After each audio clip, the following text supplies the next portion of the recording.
Maverick News presents The Rick Walker Show. Defrag your mind.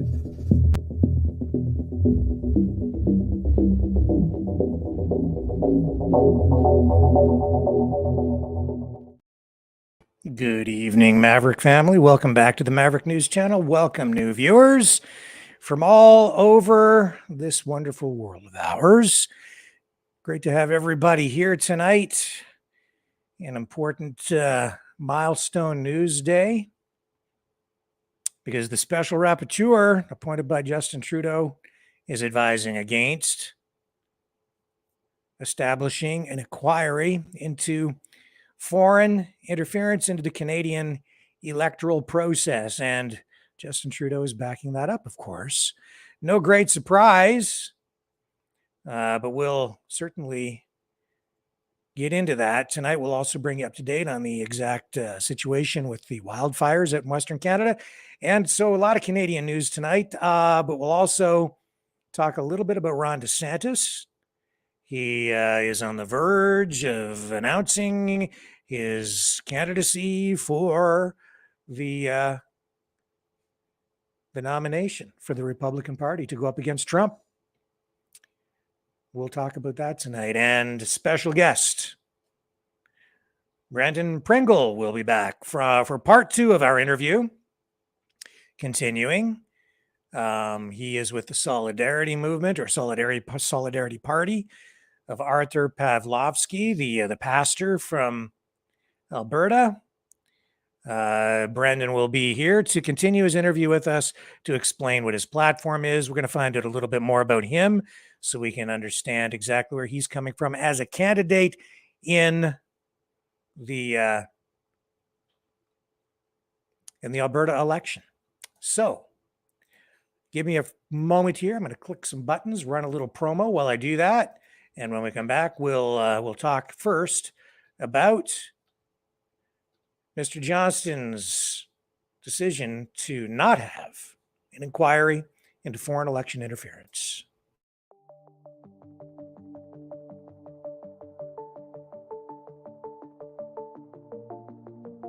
Greetings, brave Mavericks. Our quest for truth continues. We go beyond fake news. Together we expose propaganda. Together we pull others out of rabbit holes. We are maverick thinkers. We are all unique individuals. Defenders of individual rights and freedoms. Credible. Trusted. Grounded in reality. Maverick News. Maverick News. Defending free speech. Free speech. Donate at freedomreporters.com. Do it now. Tomorrow may be too late. Maverick News. The world is watching.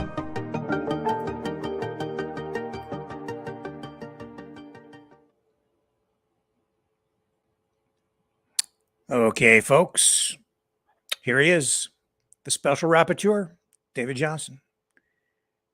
David Johnston advising against holding a public inquiry into foreign interference in the Canadian electoral process. First, a sip of water, and then he delivers the news. I wish to begin by acknowledging that the land on which we gather is the traditional unceded territory of the Algonquin Anishinaabe people. It's a pleasure for me to be with you here this afternoon. I'm joined today by my counsel, Sheila Block, who will be able to assist with any technical points and questions. Our democracy is built on trust. Trust in our institutions, our governments, and our fellow Canadians. Unfortunately, recent allegations of foreign interference have threatened that trust, raising legitimate questions and also undermining our confidence in our government's ability or willingness to protect our democracy.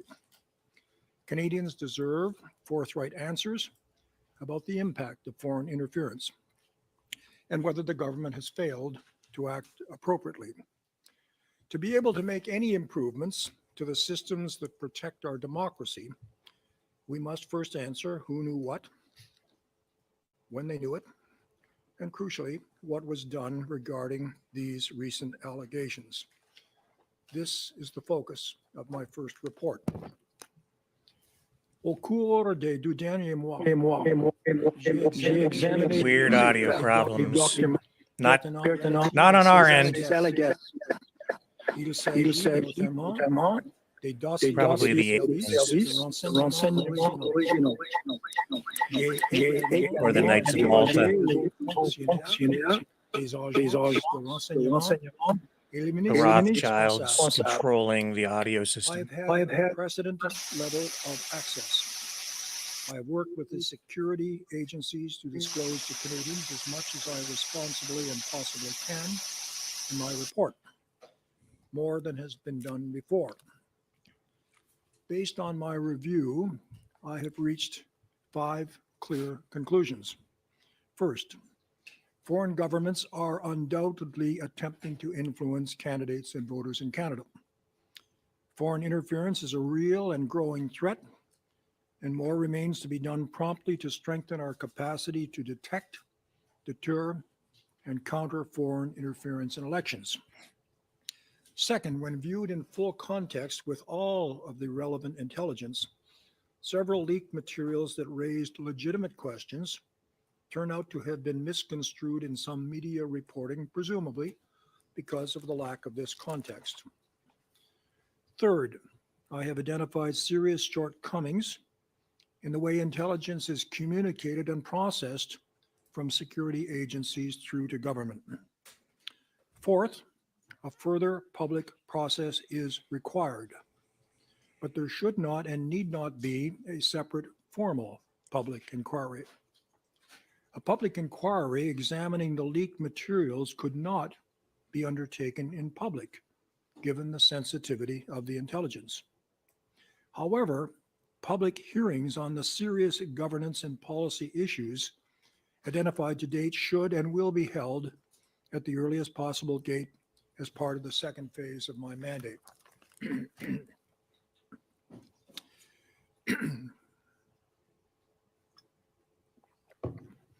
Finally, I recognize this report's conclusions would be met with skepticism by some, especially by those who in good faith have worked to raise legitimate questions around these issues. The challenge is this: what has allowed me to determine whether there has in fact been interference cannot be disclosed publicly. A public review of classified intelligence simply cannot be done.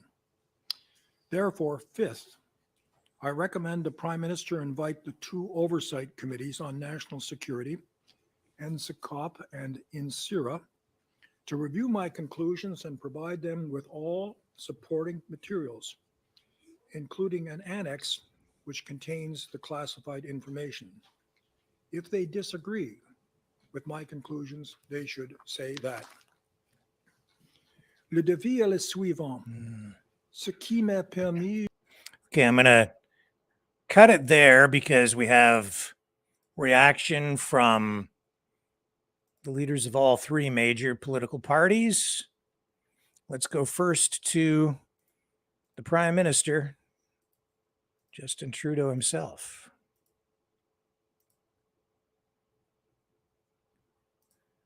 All right, here's JT.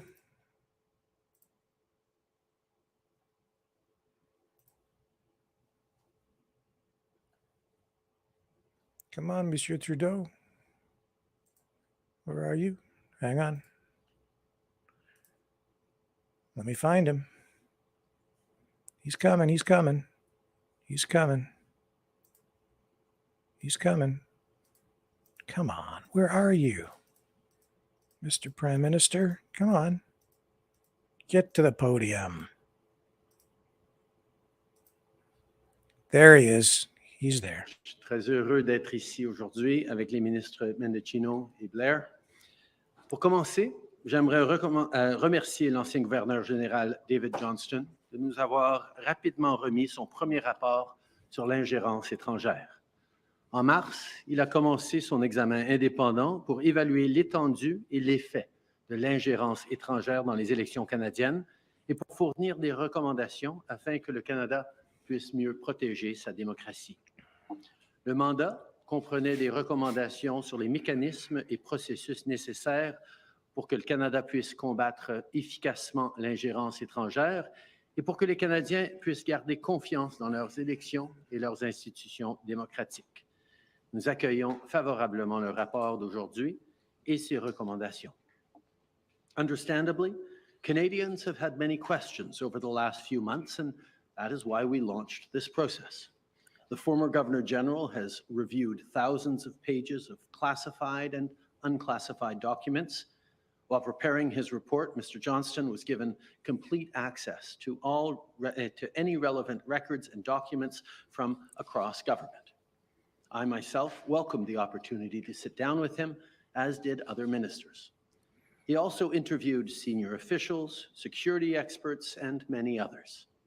The work has led him to conclude that, and I quote, "The elections of 2019 and 2021 were well protected by sophisticated mechanisms, and there is no basis to lack confidence in their results."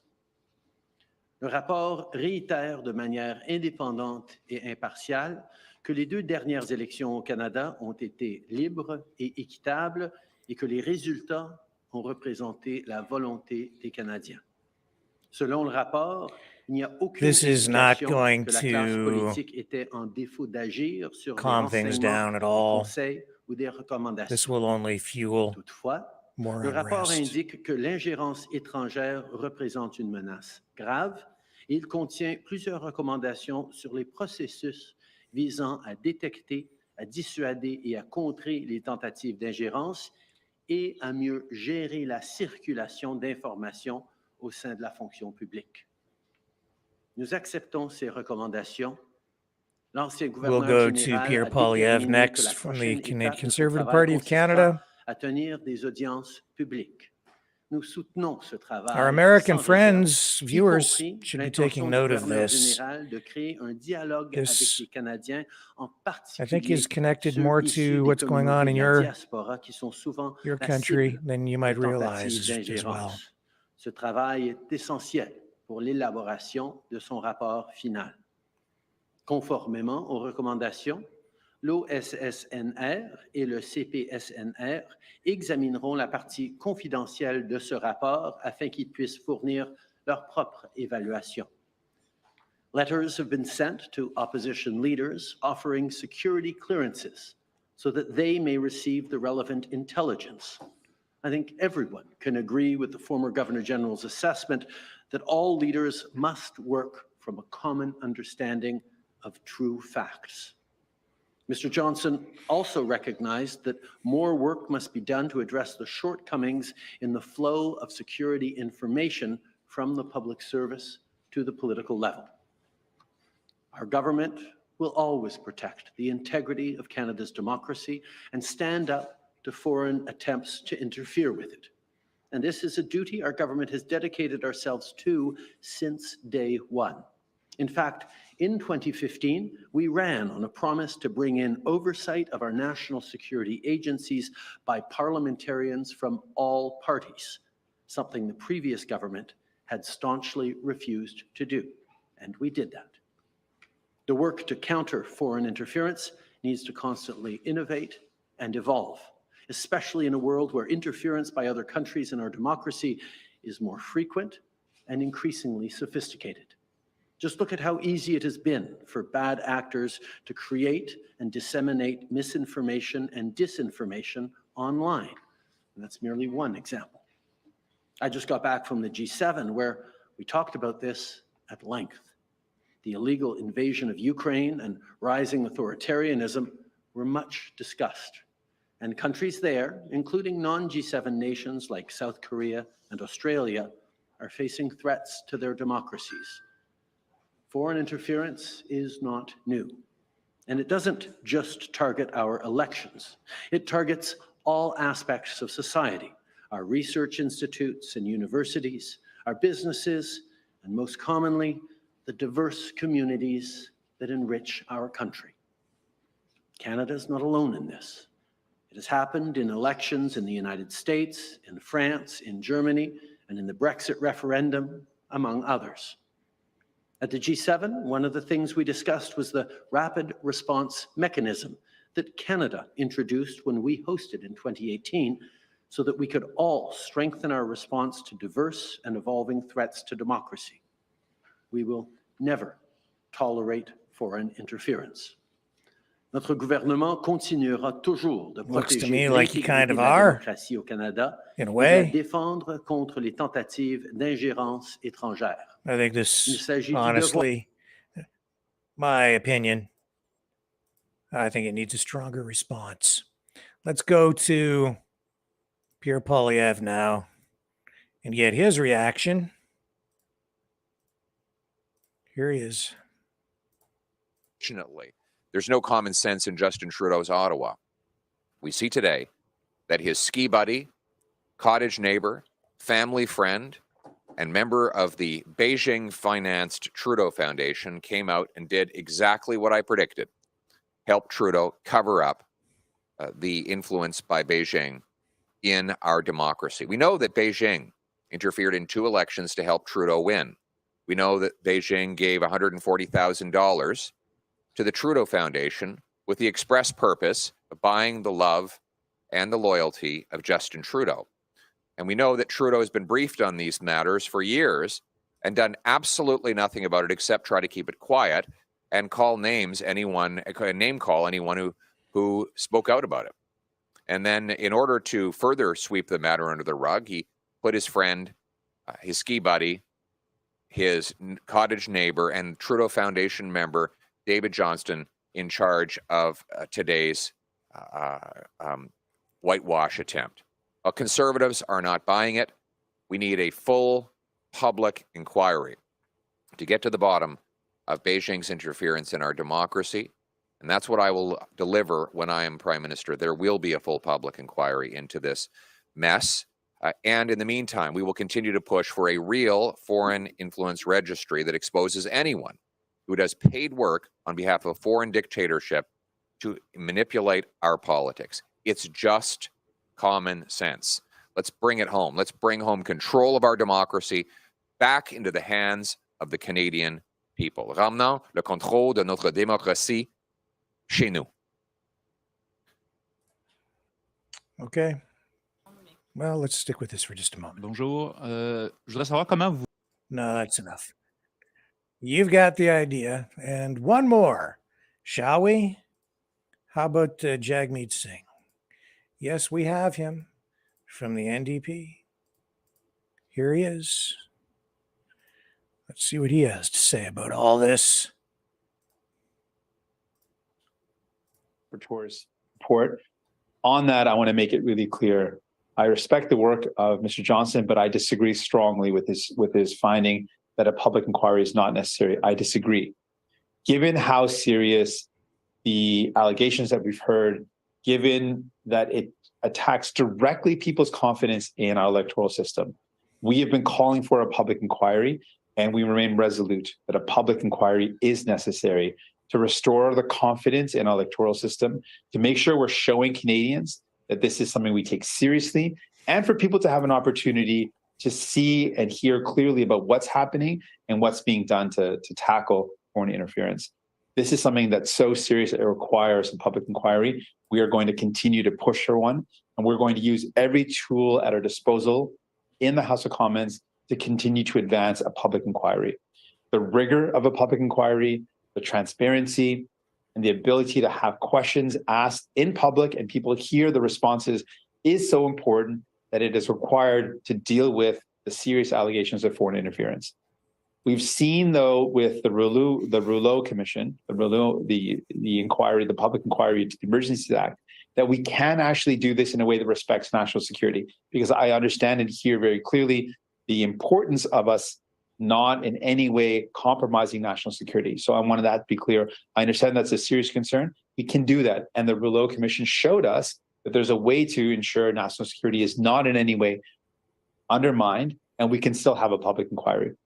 I do want to point out that there are some findings that the special rapporteur made that are deeply concerning. Those findings were, one, that there was a serious communications breakdown in our intelligence services from what they found and then conveying that to ministers at the highest level. That communication breakdown is something that is completely is wrong. It should not happen and needs to be fixed. There is no justification for that. A breakdown in communication, that needs to be something immediately dealt with. The second piece of really concerning information that was raised by Mr. Johnson is that while there were red flags raised directly to the Prime Minister and to the government, no actionable steps were recommended. The government then just was willfully blind to that and didn't have any follow-up. That is a deeply concerning finding from Mr. Johnson, that despite being flagged of concerning information, the Prime Minister and other ministers did nothing with that. I accept that they were not told to do anything, but that doesn't mean that the responsibility ended. They could have said why. They could have asked for follow-ups. They could have asked for more information. They could have said, why is there no recommended action? And what could we do in addition? The fact that they were so willfully blind to hearing a serious red flag and then not taking any steps, to me, is deeply concerning as well. So there's things that were raised were concerning. We're going to continue to push for a public inquiry. And I'll just say that in French, and then I'll look forward to your questions.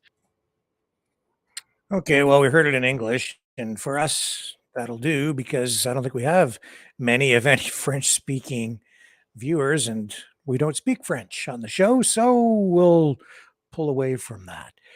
I don't know what else to tell you, except that I guess we'll get these hearings. I don't know how much value they will provide, given that there will be a lot of information behind it that will be missing, given that we're talking about classified information that will not be disclosed. This is, in my view, a problem. It's as big a problem, honestly, for the government as it is for the public. I don't think the government realizes how big a problem this is. I don't think Justin Trudeau realizes how this will impact him. He may think that by avoiding this full-blown inquiry, it will benefit him because it will prevent the kind of scrutiny that he's afraid of. In reality, I think this will fuel discontent, distrust. It's really going to hurt him. If he was smart, which I guess he's not as smart as he thinks he is, he would proceed. Unless there must be something, again, my opinion, something really, really damning for him to not want to proceed with a full-blown inquiry. He needs transparency to extinguish the flames of discontent and distrust. Without it, I think he's doomed politically. This will eat the remaining time that he has in office alive. This is like political acid, just going to eat away at him now. The Teflon has huge gouges in it now. For quite a while, he was untouchable. It didn't matter what was thrown at him. Nothing stuck. This will. Mark my words. And as these hearings take place, it will serve to discredit him. I really believe it. Even if it's not even the facts that will discredit him, it's the lack of transparency. This will be a bigger problem for Justin Trudeau than he realizes. He's already suffering from that. And our whole system is going to suffer as a result of this, in my view. But again, just my opinion. What do I know? We'll find out in time. Before we get to our special guest, let me just take a brief break, and then we're going to come back, and I just want to touch on what's going on with Ron DeSantis. Big announcement coming from Donald Trump's biggest political opponent from within his own party.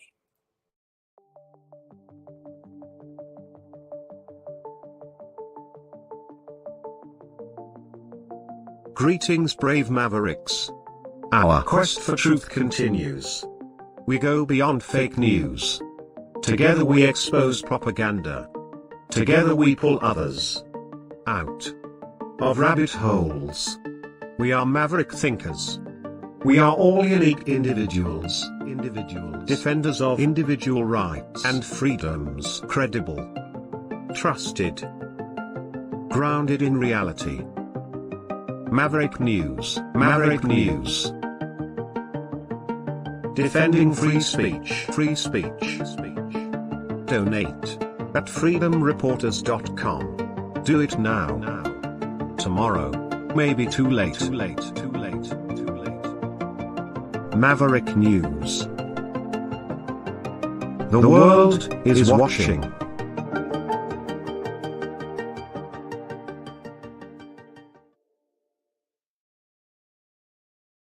Okay, so this was on Fox. It's the Wall Street Journal, actually, and then Fox is reporting on it. NBC was the first to report on it, and blah, blah, blah, blah, and everybody's all excited because Ron DeSantis is making a big announcement tomorrow. They're not coming out and saying it directly, but we all know what it's about. Tomorrow, Ron DeSantis will announce that he will be running against Donald Trump for the nomination to run for the presidency for the Republican Party. No question about it now. This is what's coming down tomorrow. But he's going to be doing it in a unique way. He'll be doing it on social media. He'll be doing it with Elon Musk on Twitter. So it is very digital, very social media-like. In fact, it's all social media. It won't be in a big hall, I guess. I don't know exactly what it's going to look like tomorrow, but here's what Elon Musk had to say about it today. Your time, I think, would be probably correct. Okay. Yes, I will be interviewing Ron DeSantis, and he has quite an announcement to make. And will be the first time that something like this is happening on social media, and with real-time questions and answers, not scripted. Your time, I think, would be probably correct. So that was it. Unscripted, answering questions. DeSantis has been slipping in the polls. Trump's been taking shots at him politically online. People opposed to him, I think the pro-Trump camp have been saying that it's doomed to fail, DeSantis's bid to claim the nomination. You know what that says to me? He actually has a shot. I think he's eroding some of Trump's support, and the aggressiveness with which Trump has been coming after him shows that he is actually a bona fide threat politically, that he's a contender. Now, polling shows that Trump still is way out in front. I think the political turmoil that Trump has gone through, I think the Durham report coming out, all of that will help Trump, at least in the short term here. Politics, though, is a volatile thing. You never know what's coming around the corner, what's coming next. We'll be looking in to see what happens with this announcement tomorrow with DeSantis for sure. Big deal, really, because he is a heavyweight within the Republican and conservative circles. I think he's more of a threat than Trump is letting on. That's why so much attention has been focused on him. It's incredible how divisive this has been within the conservative circles, though, and the Republican Party itself. Anyone from either camp that seems to show support either way, they're shunned by the other side. It's been very polarizing. And yet, on many issues, these guys are very, very much aligned, but not entirely. There are some pretty serious differences, too.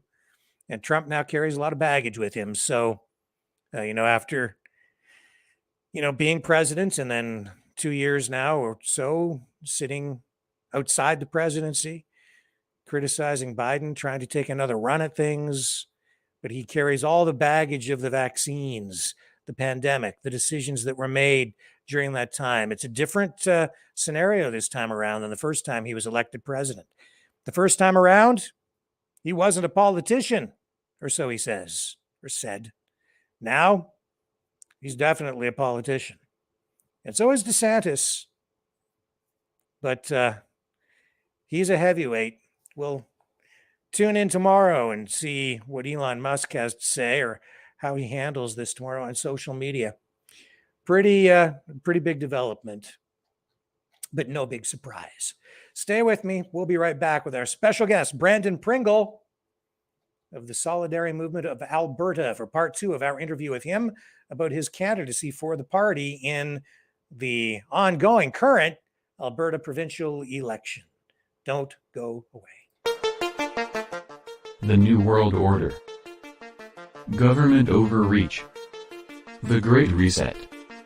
Mainstream media lies. Now more than ever, independent voices are needed. Donate now at freedomreporters.com. That's freedomreporters.com. Maverick News. The antivirus program for your mind.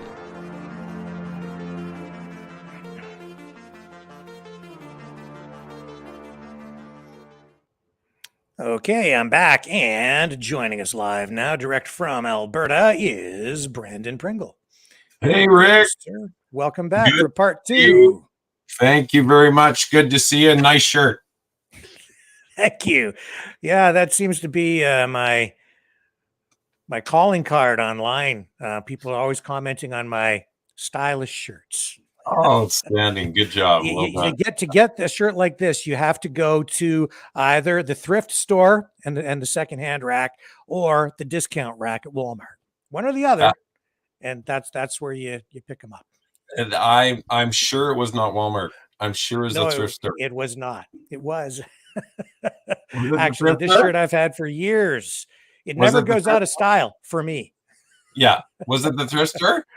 I don't remember where I got this. I this bet you rag. it was, because that's too classy. Somebody was cleaning out their closet and gave away I'll tell you, this is definitely not a Walmart shirt. It's too high quality. I've had this for years. The shirts I buy, I keep them for a long, long time. Absolutely. Or I may have made it from the drapes. I can't remember. Anyway, very good to have you back. Thank you, Rick. Yeah, I'm glad that you were able to join us again, because in the last interview that we had, I felt like we were just kind of getting things rolling, and we didn't even really get a chance to find out much about you. We talked a lot about the party and, this new solidarity movement, as it's called, out in Alberta with Pastor Arthur, but didn't find out a lot about you. So I guess what we should do is backtrack a little bit just to kind of set the table for people who didn't see the last interview. And then we can dig into some of the new information. So can you explain for people what the Solidarity Movement or the Solidarity Party is? Yeah, thanks very much, Rick. And again, shout out to Ribby John Scotty. They are intrepid boots on the ground reporter here in Alberta that got this started. So appreciate that, Johnny. Oh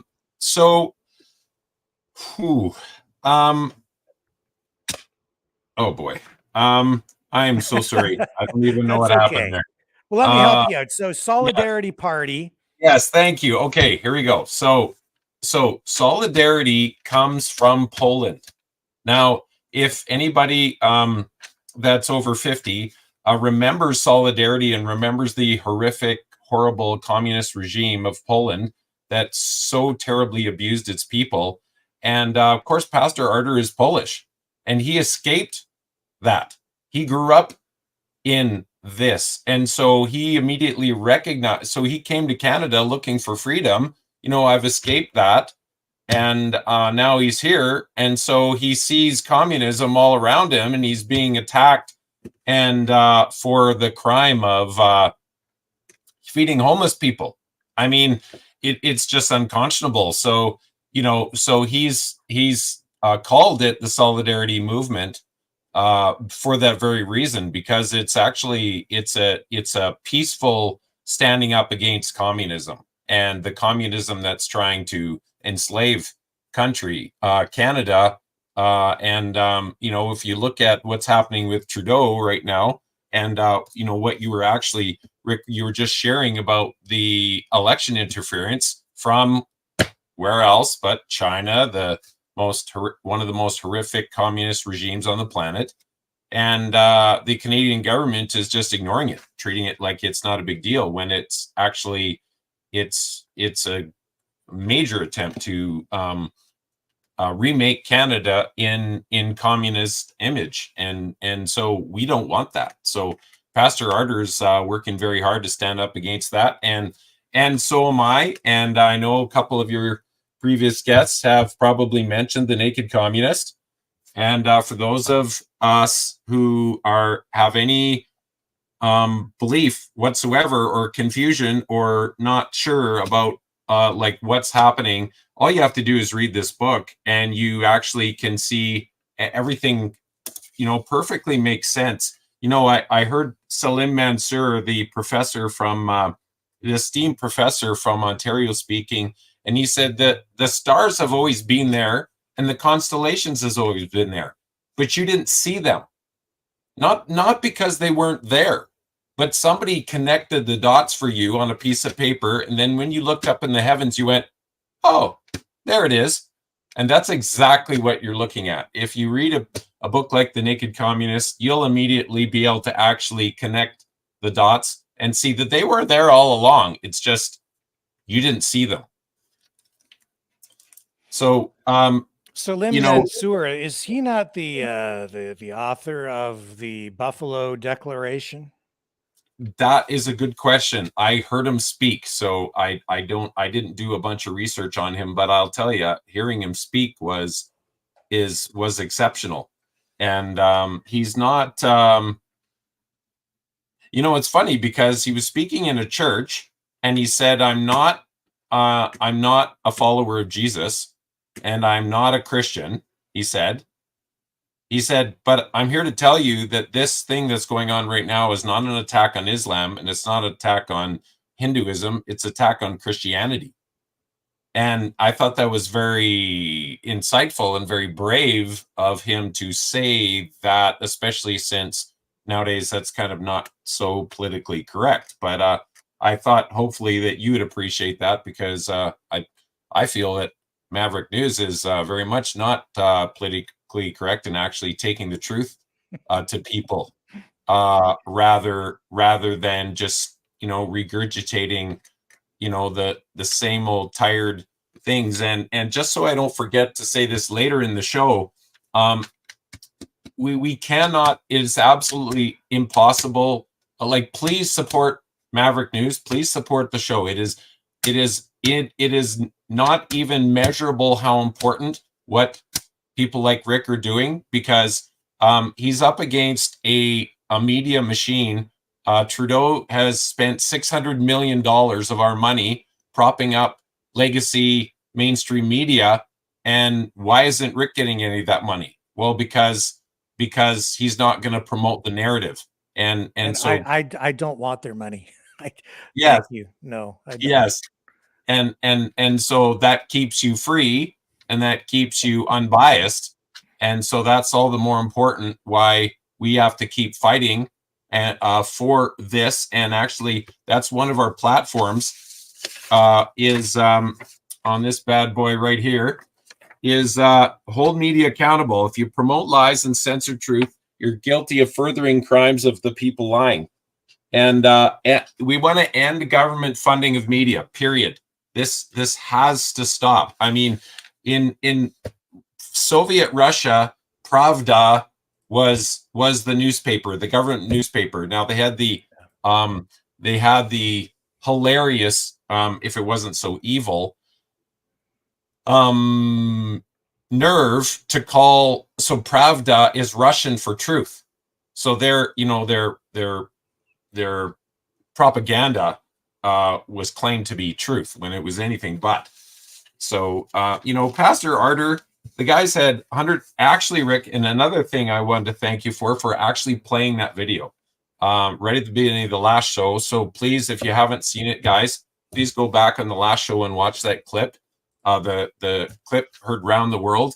And there's, because the mainstream media has suppressed it, it hasn't got as much traction as it should have.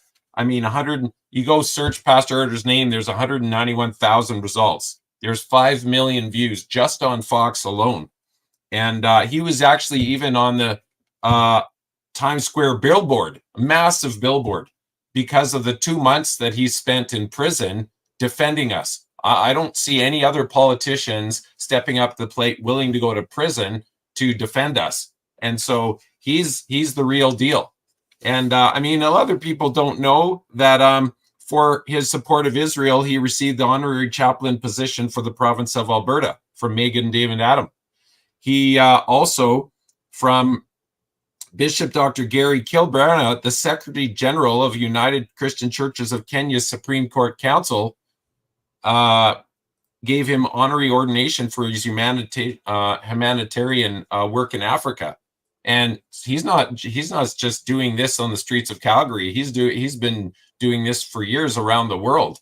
And so these are the kind of people that we actually want in a political position, that actually care about the poor, that are just up in the government for the sake of having a fancy government job and getting the red carpet. I mean, you know, I like to say people were like literal grassroots. I mean, when I hear the mainstream politicians talking about grassroots, it just makes me laugh, because they're not grassroots at all. And for those of you, Pastor Archer made headlines, I mean, internationally. And here's that clip we ran for you the last time. But this was Mark Stein some time ago during the pandemic when this happened at the church. And this is the clip that we're talking about, where bylaw officers came backed up by police to Pastor Archer's church, and he basically chased them out because they were interrupting a service. Absolutely. Alberta. Please get out. Get out of this property. Immediately get out. Get out of this property immediately. Out. I don't want to hear anything. Out of this property immediately. I don't want to hear a word. Out. Out. Out of this property immediately. You'll come back with a warrant. He called them Nazis and the Gestapo. Preach it, preacher man. And through the sheer power of his words, he drove the coppers down the stairs like Jesus throwing the money changers out of the temple. For it is written, my house shall be called the house of prayer, and ye are not going to make it a den of totalitarian goons. The only people committing a crime there were Her Majesty's miserable and unworthy Calgary Constabulary, who were in breach of Section 176 of the Canadian Criminal Code. Quote, everyone who willfully disturbs or interrupts an assemblage of persons met for religious worship is guilty of an offence punishable on summary conviction. That's a slam dunk, and that Canadian pastor should file a complaint with, the police. There is a tragic element to the diminished state of the Christian churches. Yeah. Yeah. I mean, thanks. That's so good, Rick. And, you know, nobody complained about Martin Luther King Jr. being a pastor. And the results speak for themselves. What he did for America, and actually for people around the world, is it's not even possible to really lay out how incredible for freedom what he did was. And you know, we're basically, Winston Churchill said, the farther you look into the past, the farther you can see in the future. And we're seeing the exact same thing with Pastor Archer. I mean, Martin Luther King Jr. was investigated by the FBI. They wiretapped him. They harassed him. He was accused of being a communist. Big surprise, because that was the big trigger, slanderous, thing to trigger people into believing their propaganda. So, and this is Stasi East Germany, and people would be like, okay, Brandon, just relax, settle down here. You're kind of being bombastic about that, but no, it's really true. When the East Germany, when the Berlin Wall fell, a bunch of there were groups on both sides that wanted to reunite Germany. Well, there was a lot of people on the West German side. They're like, hey, I'm not so, those are bad people over there. And some of them were bad people, but some of them were just people stuck under communist oppression that weren't bad. But they were very apprehensive of reuniting. And so they came up with this idea that the only way that each side would start to trust each other is if the West German side especially got to have access to all the secret Stasi files. And so that's what they did. So everybody could, on both sides, could request a copy of their Stasi file. And this is when a man gets his I don't file. want to get into all this history. I'm more interested in what, I want to talk about you as a candidate. I want to talk about Yes. the party. I want to talk about the election. I want to talk Yes. about where things are going, where you see the country going. I want to understand what the foundation of the platform is. Those are the things that I think are probably most important and most relevant to Albertans and Canadians right now. And Yes. I think that everything we're discussing here is extremely important to Albertans, Canadians, and even Americans, because what we're really Agreed. talking about here Agreed. is we're talking about issues related to freedom, the pandemic, rights, Yeah. rule of law, Yes. national and international sovereignty. Yes. You brought up Salim Mansour, and I know that he's the guy who authored what amounts now to the Buffalo Party Declaration, Right. with which Mark Friesen has been promoting. I Right. think you're probably familiar with that. I just know the name. I'm not totally familiar with Okay. that. And if I wouldn't be a journalist if I didn't ask you some tough questions. So I'm Yeah, going to please do. ask you, about my understanding.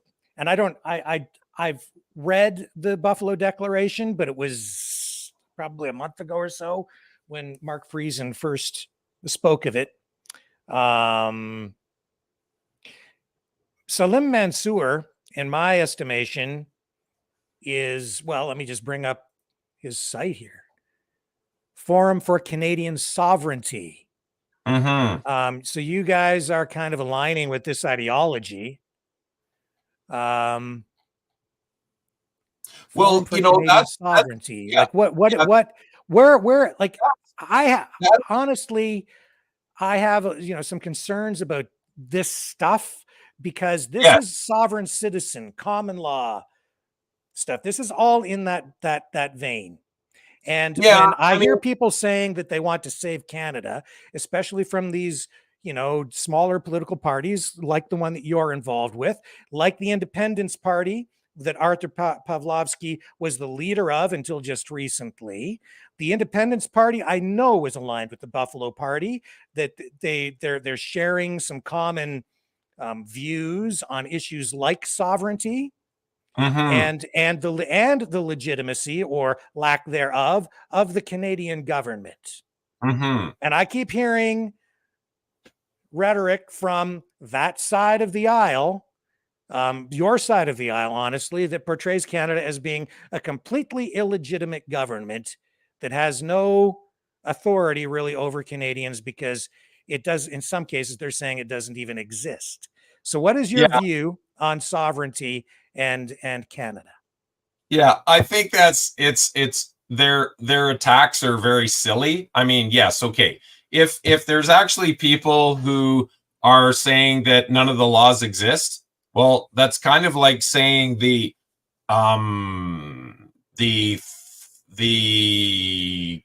COVID doesn't exist. That's ridiculous. Of course it exists. I had it. It was horrible. Mm-hmm. Of course it exists. So of course Canada exists. So I think going down like but what they want to do is well, of course, rules for radicals. Rule number 1 is do not ever debate the person, the radical left. Don't ever debate the person on actual legitimate facts. Always just scream racist, bigot, homophobe. Oh, you're a sovereigntist. Yeah, You're yeah. a separatist. You're a bigot. Blah blah blah. And so the point is, so you do think that Canada is a legitimate country, that you do believe that we have a constitution.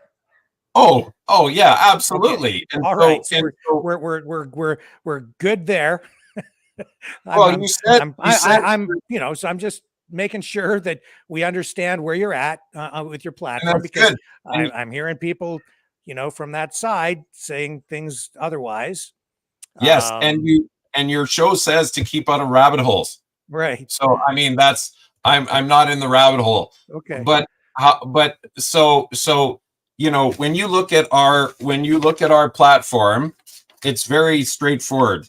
Fast track the 69,000 surgery backlog. And before I go any further, you're absolutely right, Rick, that what we're talking about here in Pastor Arter does matter to people in the States. And we have actually had a number of people reach out to us and be supportive of us defending freedoms of Albertans. In fact, and he's been down to the States and has been invited to speak in a number of venues to various groups, you know, so there's a lot of interest in what he has done. He's become an international figure for sure, personality. Yes. Yeah. And it's always peaceful. It's always peaceful. The FBI was basically trying to attack Martin Luther King Jr.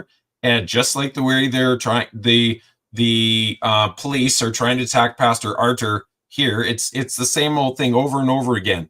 And just simply wanting to have Canada back. So that's all we want. Just to have Canada back. Like I'd like to have the Canada back that I had in 1969 when I was born and when I was 10. And so it's completely gone away from that. It's not even recognizable with C11. I mean, that's flat out. I mean, when you have politicians in the European Parliament calling out Trudeau, saying, you know, you get out of our presence. I mean, at what point do you go, oh, you know, like we're not the only ones saying this. People are around the world saying this. I mean, we need to fast track 69,000 surgery backlog. This is unacceptable. Right, because the healthcare system is honestly, it's taxed. The system, I don't mean taxed in terms of like taxation, but the system is. Oh yeah, yeah, and they scared all these good people out of the system by trying to force them to do things to their body they don't want to, and so crime and justice. We need local police who know the people in the community. It's a proven fact over and over that you have better outcomes instead of this constant attacks. Like the NDP wants to defund the police. Well, all you got to do is look at Minneapolis and look at the timeline. 2 months, oh, you know, we hate the police. Oh, we wanted to get rid of the police. And then, oh, crime surging. Oh, we need police back. And then defunding the police is probably one of the stupid things. I mean, anyways, I shouldn't say the word. It's just nobody's thinking that one straight at all. And that just shows it out. We need to elect a chief of police, because the chief of the police right now in Calgary, I mean, I would love that power. Just pull up my phone and say, I want the police to go do this, tweet it out, and the police go do my bidding. That's literally what happened with the mayor. The mayor said, we want this. The police didn't do anything because legally they weren't supposed to do anything. So the mayor's like, well, I'm going to go tweet this out. Next thing you know, you got 10 police officers arresting a pastor. I mean, you can't even make this stuff up. We got to stop the indoctrination of our children. We need to. Yeah, you know that the mayor isn't really not supposed to direct the police chief or the activities of police at all. No, that's straight out of Hitler's Germany. Education follows the student. I mean, the ATA, and I'm probably putting a huge target on my back right now by saying this, but the ATA has been literally using our tax dollars to promote the idea that homeschool and private school funding is costing the province money, and they're getting special treatment, when actually the actual reverse is opposite. Homeschools and private schools have saved the province $750 million. Yes, you heard that right. $750 million, and they get better outcomes. So Alberta and Canada are crashing as far as education outcomes because they're bringing woke indoctrination and nonsense into the schools. The teachers don't the teachers, they just pass the kids on to the next grade. And don't get me wrong, I'm not beating up on teachers. I know that there's a ton of amazing teachers who love the kids and are doing their best. But the system is broken. And actually, my daughter is one of those teachers, and she gets a lot of compliments, but they're very, very hampered from bullying from the top to push that agenda, which is more of a function of getting more union dues than it is actually best outcomes for children. Land resources. We have to end all this, C.S. Lewis calls them omnipotent moral busybodies that are trying to decide for farmers whether or not they can use their land and how they can use it. Like, oh, I can only have 4 chickens here or 6 chickens. That's unbelievable. It's a total attack on individual sovereignty. We want to revive energy. We want to build our own refinery. We're shipping all our oil to the States for them to refine it for us. I mean, say what you want bad about René Lévesque, but let me tell you, in many ways, he was an absolute champion and a hero to Quebec. He tried to get funding from the federal government. They shut him down. He tried to get funding from the Canadian banks. They shut him down. So he said, to forget you, I'm going to Wall Street. And he went to Wall Street, got the funding, got the hydroelectric dams built, which has put Quebec on a very good, solid path for energy. And so they sell it to the Atlantic provinces, they sell it to the states, and it protects the energy grid. So, I mean, people like him have done such a good job, and no leader in Alberta have had the determination to go build it so we can stop. We can actually make this money for ourselves and fix our insane debt. Like Trudeau's added $500 billion to the debt. Now, let me tell you, if Stephen Harper would have done that, he would have been fired in the first 3 years. So, I mean, it's just totally unacceptable. We want to hold pharmaceutical companies to the Nuremberg Code. What's wrong with that? I mean, all the doctors that signed on to the Nuremberg Code said that the Nazi atrocities were wrong, and we needed to put things in place to stop them. So let me tell you. So you want to integrate the Nuremberg Code into Alberta provincial law? Tough question. That's a tough question. And the reason I say this is because there's a lot of misconceptions about the way that works, and a lot of people, think that we can hold say Trudeau accountable using the results of the Nuremberg trials, and that's actually not true, because there's nothing binding about the Nuremberg Code in Canada. So some medical organizations use that as a guide, or even a code, not a code, but a guiding principle, and they integrate that into their mandates and their even their requirements for medical professionals and things like that for ethics. But legally, there's nothing there binding. So the people who keep pursuing that idea, again, they're misguided. It's misdirect. They're misdirected. They don't understand. I agree. But you could take those same principles and integrate them into Canadian or provincial law in some way if you wanted to. So is that really what you're advocating for? I think what the idea is, the spirit of the law, like the spirit of the Nuremberg Code. I mean, when we look at World War I and World War II, what are we always saying? Never again. Never again. Right. And okay, just sorry, 1 second. Sure. 1 second. I'm not going to show you the front of this book. I'm just going to show you the back. And the reason why I can't show you the front, it's got the bad German sign on it. Okay. Yeah. It's called The Devil's Doctors. and it's about all the atrocities that were done. And in World War II by the Nazis, you mean? Yeah. Yes. And so, well, I'll cover this, but you can see that it says the devil. Oh, yeah. So anyways, the devil's doctors. And so they in the 70th anniversary of the Nuremberg trials, they actually showed that 38,000 doctors joined the Nazi Party.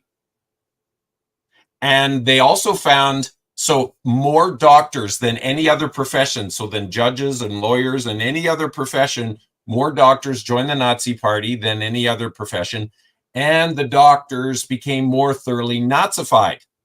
And so if anybody actually wants to see that article, I can send that to them. And so they began to see the state as their patient instead of human beings. And that's what we're seeing.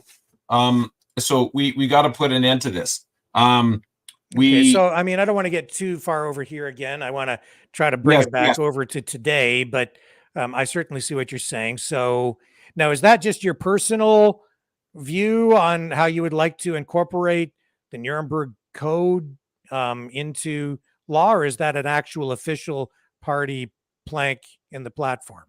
That is it's actually right on our brochure.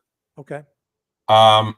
Now, of course, it's the spirit of, and under ending WEF on our solidarity brochure, it says to end human experimentation and prohibit government funding of radical environment organizations and their propaganda.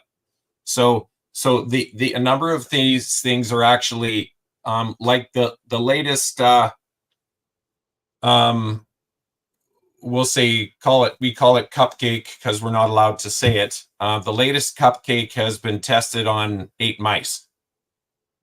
So that was not even tested on actual people.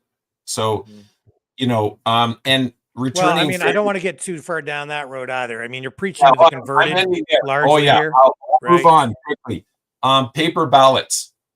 This whole trying to bring in electronic ballots into Canada is absolutely unacceptable. It's way, when I'm out campaigning and I'm door knocking and talking to people and they're like, well, we're not voting. And I'm like, well, we stand for this, we stand for this, we stand for this. The guy like fist bumps me and says, I'll vote for that. And I'm going to go in the house right now. I'm going to put you on my Facebook page. So we're not going to be splitting the vote because you can't split the vote for the 50% of people that haven't been voting because they can't stomach the idea of the two options, which is, okay, I'm saying it, Dumb and Dumber. I mean, just to make people smile. But if you were an NHL team and you had the track record of the current government or the NDP before, you would have been fired long time ago. The people of Alberta deserve results, and the current parties have not delivered those results, and so we're making sure that they get an option. And we don't have delusions of grandeur. I understand this is a David and Goliath battle. David did win, but that fun part of it aside, if it legitimately, usually they totally lie about the polls, but if they are legitimately neck and neck, and the one party gets 40 and the other party gets 40 and we get 7 seats, we will hold the balance of power just like the NDP does in Ottawa right now. And so that will make sure that the disenchanted and disaffected and ignored Albertans will get a seat at the table, because those parties will be forced to work with us. And we're not, we're grassroots. We're not politicians, especially because, politician comes from the Greek, poly meaning many, and ticks meaning blood-sucking creatures. So that's not us. And so this is not a one-shot deal. if we don't sweep into government in a week, then everybody's on notice about that we're coming Well, you for guys them. have what, 40? How many candidates across the province? We've got 38. It dropped because of these just unbelievably ridiculous election rules that were just made it so difficult and created an impossible time thing.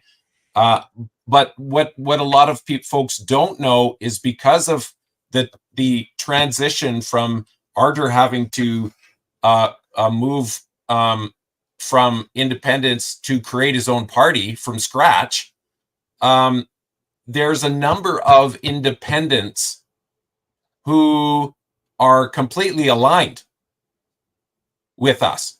They just were very concerned about if they weren't able to jump through the election Alberta hoops in time, then they would be in limbo, and they didn't want to do that. So they went to the independent route. But we still have we have the exact same values and principles and viewpoint. So it's just a section where we're just going to be collaborating. They're just not going to be under that umbrella. So we actually have a lot more than the 38 that are on the same page. And if you look at the Independence Party, it's a shell. It's a husk. It's I think they got 11 or 14 people running. I mean, I love them. There's some great people over there, but the board made a decision, not in the best interest of the people, but what they wanted to do, and that's exactly what's wrong with politics. And so we're going to change that. I'm not sure what to make of that recording that was released to the media with the Premier, Danielle Smith, that she had with Pastor Arthur and his lawyer, where Pastor Arthur was effectively asking the Premier to intervene on his behalf legally. Yeah. She had her feet held to the fire there, because just like a police chief who is not supposed to direct the actions, or sorry, a mayor who's not supposed to direct the actions of a police chief or the police service, either is a premier supposed to become directly involved in any criminal matter or court matter for that matter. But there so I mean, here's a question for you too. I mean, why would Pastor Arthur feel it was appropriate to ask the Premier to intervene on his behalf when he should know that the Premier should not ever do anything like that, because it's an ethical breach? And I mean, he should know better. She should know better. I don't think she said anything improper. I would put it to you, though, that Pastor Arthur did cross the line by asking her to intervene. You know, that's a great one, and a lot of people would disagree with me. I see it completely different than most people, because a lot of people that have weighed in on this have an agenda. They're trying to trying to push their agenda, and rather than look at the overall picture. Jason Kenney broke the law and violated the Charter of Rights by directing officers to crush the Coutts border. It was a peaceful protest. So the detractors of Arthur can't have it both ways. You can't be saying, hey, you taught the Premier directed officers to do wrong, but you're not allowed to try to implore and direct the Premier to do right. I mean, and let me tell you, nobody's talking about. Did Jason Kenney direct police, though? Oh, absolutely. To do what they did at the border? Yes. Directly? He directly gave them orders? Yes. They could have just stood down. There was no reason for them to intervene. They went into that situation on his direction, and that's why he got fired. So, I mean, this is why having integrity is such a big deal, because when the rubber meets the road, when you are, and this goes back, you know, this. Well, I'm not sure that that's the case, but we'll let that slide. Yeah. So, we're getting into ethical, like the issue of ethics here, and because Yes. no premier, no prime minister, no mayor, no politician, no should ever be directing police. The police are supposed to be arm's length. They're supposed to act autonomously without political bias. I mean, clearly, sometimes that's not the case. Clearly, in Yeah. Ottawa, there was political motivation Exactly. behind what was done. I mean, you can see it, right? Yeah, and that's But, exactly. but I have to sit here tonight and again throw it over to you because you're the candidate for the party. I would suggest that Pastor Arthur in this case is the one who crossed the line by asking the premier to intervene on his behalf. And he was at the time the leader of the Independence Party, now the leader of the Solidarity Party or movement. Either way, it's inappropriate for him to ask because he's the one going through the court battle. Right. It's also inappropriate for him to ask because he's the leader of a political party. Right. And the media only ever went after Danielle Smith, the premier, and tried to get her. Like they thought they had a gotcha moment on her.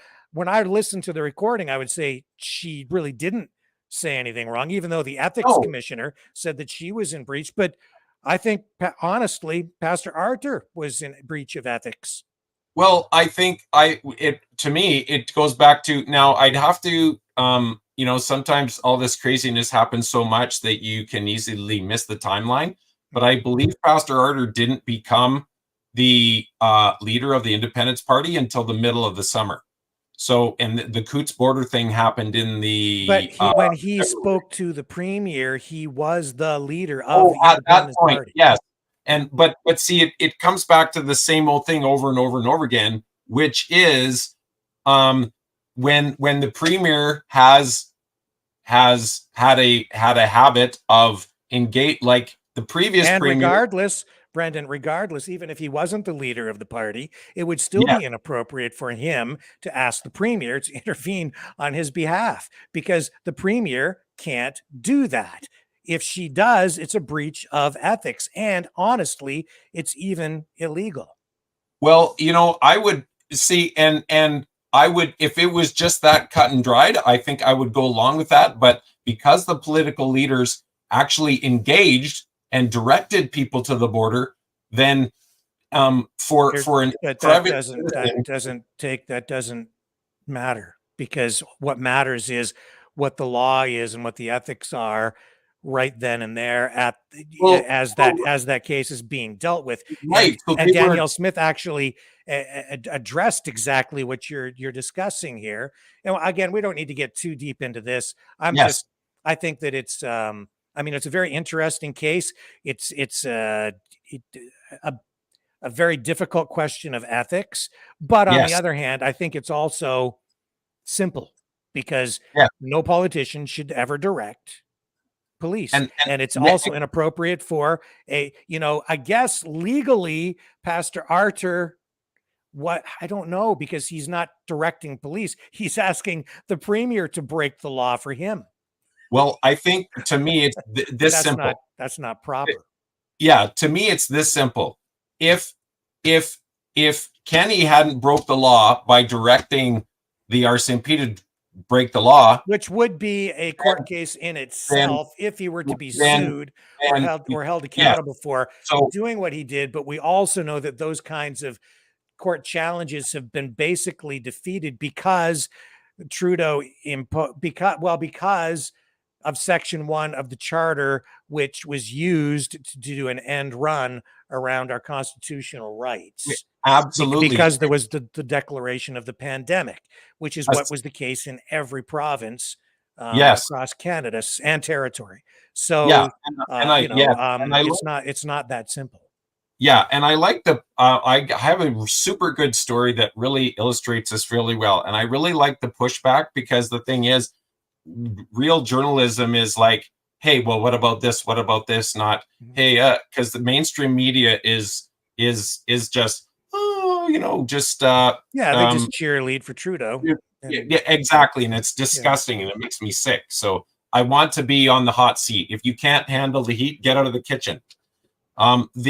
the best story one of the great stories that I can think of is my brother was driving from Alberta to BC, and he stopped in Cranbrook, small town, and there was something going on with his car, so they worked on his oil. So on his way out of, they did work on his vehicle. Then about an hour out of town, his engine seized and blew up. And so they had improperly put in, I believe, is the oil plug. And so the oil leaked out and his engine exploded. Mhm. And so he was saying, hey, you should pay for this. And the repair garage came back with, no, you should have seen the light on your dash. And your light on your dash should have came on, and you should have noticed that. And so that's why this happened. And the judge, this is what the judge ruled. The judge ruled is said, that's a domino thing. Him noticing the light on the dash is after the fact. The reality is this: if you had done the job right, the light wouldn't have come on, and it wouldn't have gotten to a place where that could have happened in the first place. So this is exactly when the previous premier basically was interfering with, basically breaking the law by pushing against a peaceful. I'm having trouble following the logic here. Yeah, That's a different kind of court case. That's a civil matter. It's it's And not it and it isn't really. We're really talking about here is somebody asking the premier to essentially break the law and then justifying it because you're making an accusation that that the previous premier had broken a different law or had circumvented the constitutional rights of the citizens, which is a whole other court case in itself, which I think at this point has not been thoroughly explored in the courts. But I'm having a very difficult time, connecting those two dots between those two cases. I think that if we actually had a real legitimate charter and we actually had legitimate judges that didn't push their own agenda and they actually interpreted the charter as it was written and as it was meant, that this would go away. So we have activist judges. I agree with that. I mean, that's why I said I don't think it's been thoroughly explored. I think you're absolutely right there, Brandon. Yeah, I think Section 1 is the problem. I think the way the judges have been interpreting Section 1 of the charter is improper. I don't think that Brian Peckford's court challenge should have been declared moot. It should have proceeded, and it should have been allowed to challenge what was done. But there's an appeal in process on his part, and hopefully that continues. I think that there will be a day in court with regard to this. Yes, absolutely, and there should be. So another part of I talked earlier about getting an oil refinery to Alberta so that we're not shipping it out. That just makes sense for all of us. Trudeau. So we've got the war in Russia. I'm allowed to talk about that, right? In Ukraine, kind of in Russia too, but yeah. Yes, and so because Trump predicted this. He said to Germany, how dumb can you be and still breathe? Okay, he didn't say that, but I'm sure he said something politically incorrect like that to them. Like, why are you buying natural gas from Russia? From an enemy, potential enemy that we're actually trying to defend you from. Well, of course, that hindsight's 2020. Here we are. So Germany comes to Canada to buy natural gas, and Trudeau says no. Like, are you kidding me? Like, a ton of people don't even know this. So we're desperate for jobs. Our economy's on life support. We've spent $500 billion fighting COVID, and he won't sell natural gas. Like we'll sell you hydrogen.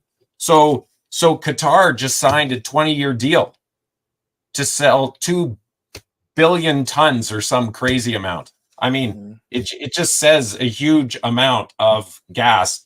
And I spent about an hour trying to figure out actually how much money that's worth. But none of the business things actually laid it out in dollars, because maybe just people would get so mad, you know. And I'm going to say something that I think a lot of people will go, okay, Brandon, now you're going off the reservation. Now you're just pushing it. But it's my contention. And Bjorn Lornborg, Dr. Bjorn Lornborg, who wrote The Skeptical Environmentalist, will back me up on this, that stopping cheap energy, access to cheap energy, is racist.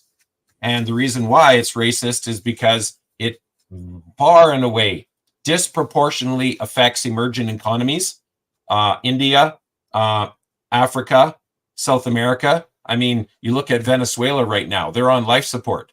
I mean, if you go to the hospital in Venezuela, you go to sit in a room. They don't have medications.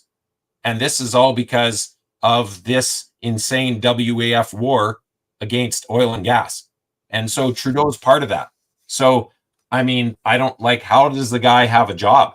And, you know, it is amazing to me that the NDP has the nerve and the gall to claim that they're for the blue collar guy and the working man. They killed 170,000 jobs in Alberta. And that doesn't, like, I stock the shelves at Superstore. So when you take away all those jobs, those guys aren't buying milk and eggs. They're buying the very bare minimum.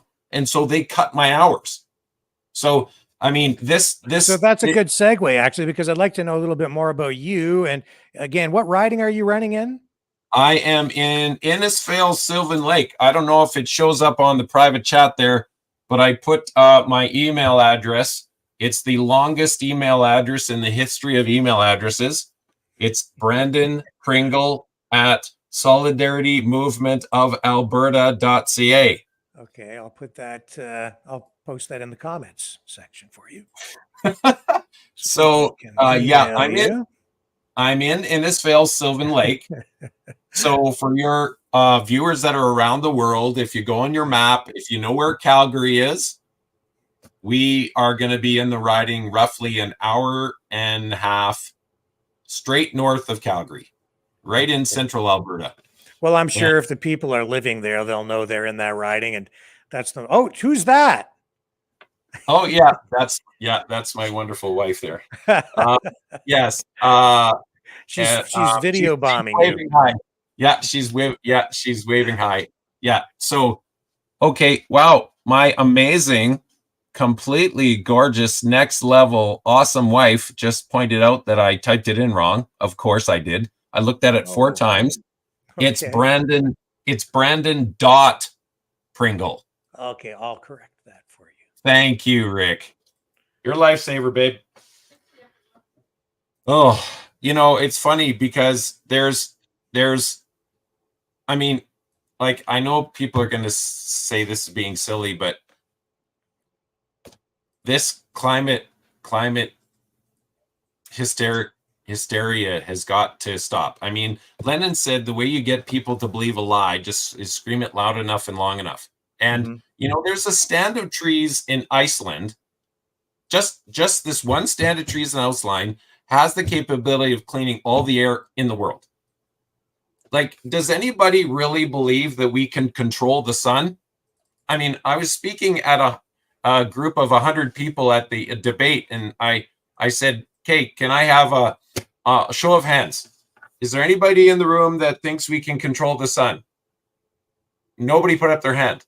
You know, so, I mean, sure, yes, let's be good to the environment. Alberta's got the best environmental record in the world and the best human rights record when it comes to ethical oil. So why won't Quebec buy their oil from us? Why are they buying $50 billion a year of oil from Algeria? I mean, so, you know, you're saying, you know, what do you were talking, Rick, about me. Well, yeah, I mean, I can tell you about myself, but I mean, a lot of this is myself because I deeply care about this stuff because it's affecting my children. It affects me. It affects just very briefly for the people in your riding. We won't dwell on this too much because we have a much broader audience. But for the people in your riding, tell us who Brandon Pringle is. Like, where did you go to school? You know, you're basically applying for a job when you're running for public office. So give us the Reader's Digest version of your resume. Yeah, I grew up in BC, wonderful province. If I could, my ideal would, if I could just combine British Columbia and Alberta, that would be the ideal province. I went to public school till grade 6, and then I went to a teeny tiny Christian school that was basically almost literally like Little House on the Prairie. That's what it was for different grades. So I graduated in '89. I went to there was of course the classic NDP, classic British Columbia government has the economy on life support. So there was no jobs there. So I moved to Alberta, and I lived in Banff, and that's where I met my wonderful wife, and we've been married for 30 years. We have 2 kids. My son-in-law's in IT. My daughter's a teacher, and my son's working on his power engineering, and his wife is in the financial sector. And we have a joy of our life is our 2-year-old grandson.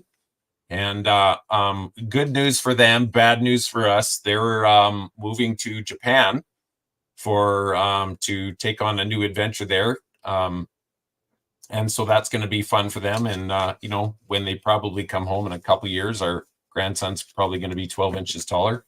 I'm a studied pastor. My wife and I have done tons of marriage ministry and finance ministry. Like, one of our financial things was actually advertised on the radio. We've done financial courses. I managed 18. I've done everything. So I understand blue collar. I actually am blue collar right now. I put yogurt and, so if you go to the store and you see the guy in the back putting eggs on the shelf, that's me.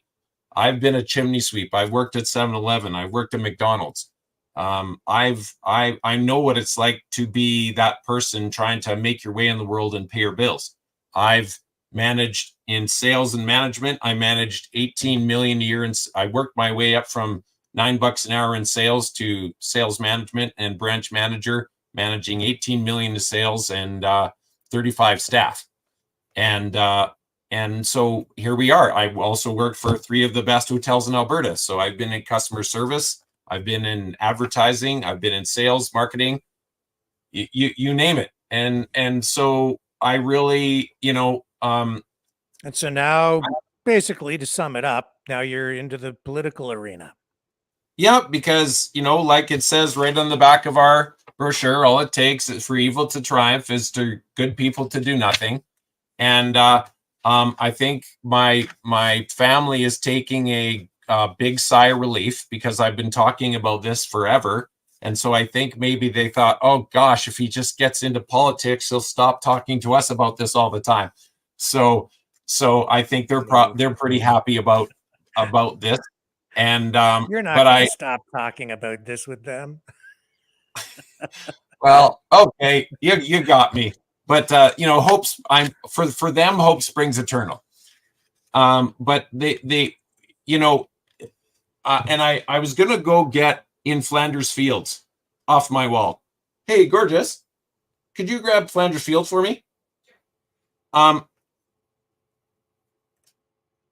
If you know anything about helping people, the best way to help people is to give them a hand. Thank you, honey. Yes. Is to give them a hand up, not a handout. And so we've been a number of organizations and some of them that we support. Actually, we've volunteered with the Mustard Seed, In From the Cold, the Dream Center, a number of these organizations. When the whole program of microloans is so effective because it takes a group of people who have nothing and they give them a loan of $100, $250, and they have to pay the loan back. And the group of them all agree that if one of them doesn't pay the loan back, they're responsible for the loan. So they all help themselves, and they're all accountable, and the restitution rate is 92%. And so that's the most effective way of helping people, of giving them a hand up. And I'm taking that into our freedom. And Canadians typically, and actually a lot of people around the world, aren't grateful for the freedom because it didn't cost them anything. I have family that served in the military and that were injured. They paid the sacrifice. They went through the PTSD. They had to be away from their families for years on end while this war was being fought. And most of us have not sacrificed anything, so we're not grateful for it. And so I finally realized that I had to start at the bare minimum, spending an hour a month trying to make sure that our country is on track. But you don't value Canada being free when you didn't sacrifice anything to keep it free. You know, and in Flanders Fields, I'm not going to read the whole thing, but this, at the end, it says, "Take up our quarrel with the foe. To you from failing hands we throw the torch. Be yours to hold it high. If ye break faith with us who die, we shall not sleep, though poppies grow in Flanders Fields." We must not break faith with those who gave so much for us to be free. And that's why I'm doing this. And, you know, I've said to my family for a long time, I'm either going to be the longest serving politician or the shortest serving. I'm going to be like Ralph Klein, or because I'm going to go in and I'm going to smash the temples of Baal. And I'm not going in there to get reelected. This is the number one infection problem that the politicians have, is their whole time they spend it trying to get reelected. Well, guess what? Ralph Klein didn't do that. He went to the people and he led for the people and he helped the people. And they said, we support that. We're behind that. Jason Kenney, on the other hand, instead of leading like Ron DeSantis and having some guts and determination, for him, it was all about his political career and what he thought was the right thing to do politically. But what's interesting is actually, if you have morals and ethics and values, that is the right thing to do politically. And so if I am elected, the only way that I won't be reelected is if all the forces of evil come against me and try to take me out and, you know, engineer a big major campaign against me to try to take me out, because that's the only way that's ever going to happen. When people see how we lead and that we care about them, you know, we just went for supper with my son-in-law's birthday, and there's a bunch of immigrant guys in the parking lot, and I basically stopped and started talking to them and say, hey, we're concerned about all the job losses, and it matters to me because they've cut my hours because of the job losses. So I'm not some fancy suit politician that is out of touch with what's happening with the actual people on the ground. And so this has got to change. The definition of insanity is doing the same thing, expecting a different result. And if it's not this election, then it's going to be the next election. But we're turning this thing around, and people are so excited about our message. So, well, I mean, it's an unusual election. Pastor Arthur is an unusual leader, an unusual candidate. It's an unusual political party. It's especially unusual because he was just found guilty by the court on those charges related to his speech at the Coutts border, where they said that his intent was to incite, what was it? To incite the people to basically continue the protest. Right? So if it wasn't so evil and wicked, it would be comical. So the judge said, what got him 2 years in prison. Of course, it's on appeal. and it'll probably go to the Supreme Court because it's absolutely ridiculous and it's affront to democracy. Mm-hmm. But the judge, this is the issue with activist judges. So the judge's thing was, when Pastor Art said, hold the line, that is what made him guilty. Saying, hold the line.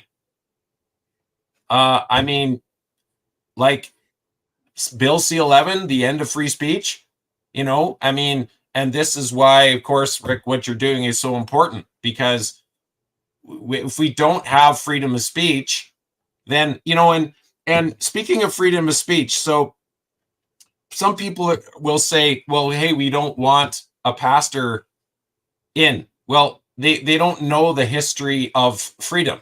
The history of freedom, and stop me if I go down this a road too far, Rick, but I think it's very valuable for people to know. When the Pope was deposed, when Martin Luther King nailed the 95 Theses to the door of the Catholic Church and said this abuse of people is no longer right, all the countries of Europe were like, hey, this is great. We don't have a Pope. We can have freedom now. But unfortunately, the wickedness of the human heart, the majority of the kings in Europe went, oh, there's no Roman Catholic Pope. Now we can be Pope. So now each king made himself their own Pope. And so finally the people went, no, we need to be free of this. We need to have freedom of speech, and so the whole foundation of freedom of speech is to have free to talk about God, to talk about Jesus. And so this is actually the fundamental freedom. That's why most places when you go around the world, you have tyrannical regimes controlling people. America, and not so much Canada now, but you sort of somewhat, it's on life support. But that freedom to be able to talk about God goes into everything. So it's critical that we defend it, because that freedom to talk about God means that you have the freedom to talk about anything else that you want to talk about. And you don't have freedom, you know. Well, people, yeah, I mean, I get it. I saw the convoy in Ottawa. I saw the protest at Coots, the protest in Windsor. I saw those as more like a strike action. Right. And, you know, for me, that's the way I would have approached it legally if I were a lawyer defending someone like Pastor Art, because there's legal precedent there for people to establish picket lines and things of that nature. Yeah. And there are even legal precedents in place where even infrastructure has been blockaded in the past by labor organizations and so on. But that's another thing. But I do see how the law or the judge would interpret or could interpret what Pastor Arthur said by hold the line or other elements of his speech as being encouraging the protesters to keep protesting, to not move. I mean, I don't think there's any doubt he did that. Was that illegal? I'm not so sure. I think, you know, I view it more like it's a strike, and those kinds of things have happened in the past. So I think they really kind of came down pretty hard on him in that respect. But I mean, I'm not even sure where the question is in here. But yeah, I mean, more of an observation. And you know, Rosa Parks refused to sit in the back of the bus and started a revolution of freedom. And that's exactly what the Freedom Convoy was doing. And honestly, my hat is off to them. I'm not going to take it off, but my hat is off to them, because I mean, you could not have asked for better leaders. You could not have asked for better calm. You could not have asked for a more model way to stand up against tyranny. And that's why the solidarity movement is growing and moving forward, because they all came out. Eventually it swelled to the point where 1 million Poles came out with candles, and the communists knew they were done. And this book, everybody should read this book. Now, of course, I'm sure if you follow social media at all, You're going to hear someone say 10 times a day, this is a must read. This is one of the most important books you should ever read. Well, this is actually real. This is actually true. And Pastor Bonhoeffer was executed by the Nazis 2 months before the end of the war. And it was just spite. The Germans knew they were going to lose. They just executed him just for revenge. And he was trying to wake the church up to what was going on in Germany, and they wouldn't listen. They wouldn't listen. And then, and so you have these Germans that come home one day in 1943, and their house is blown up and their children are dead. And they're like, how did this happen?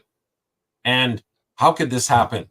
Well, it didn't happen actually in 1943. It happened in 1933, 10 years before, when they had an opportunity to stand up against Hitler and they didn't. And so we are going to peacefully protest. We're going to peacefully stand up.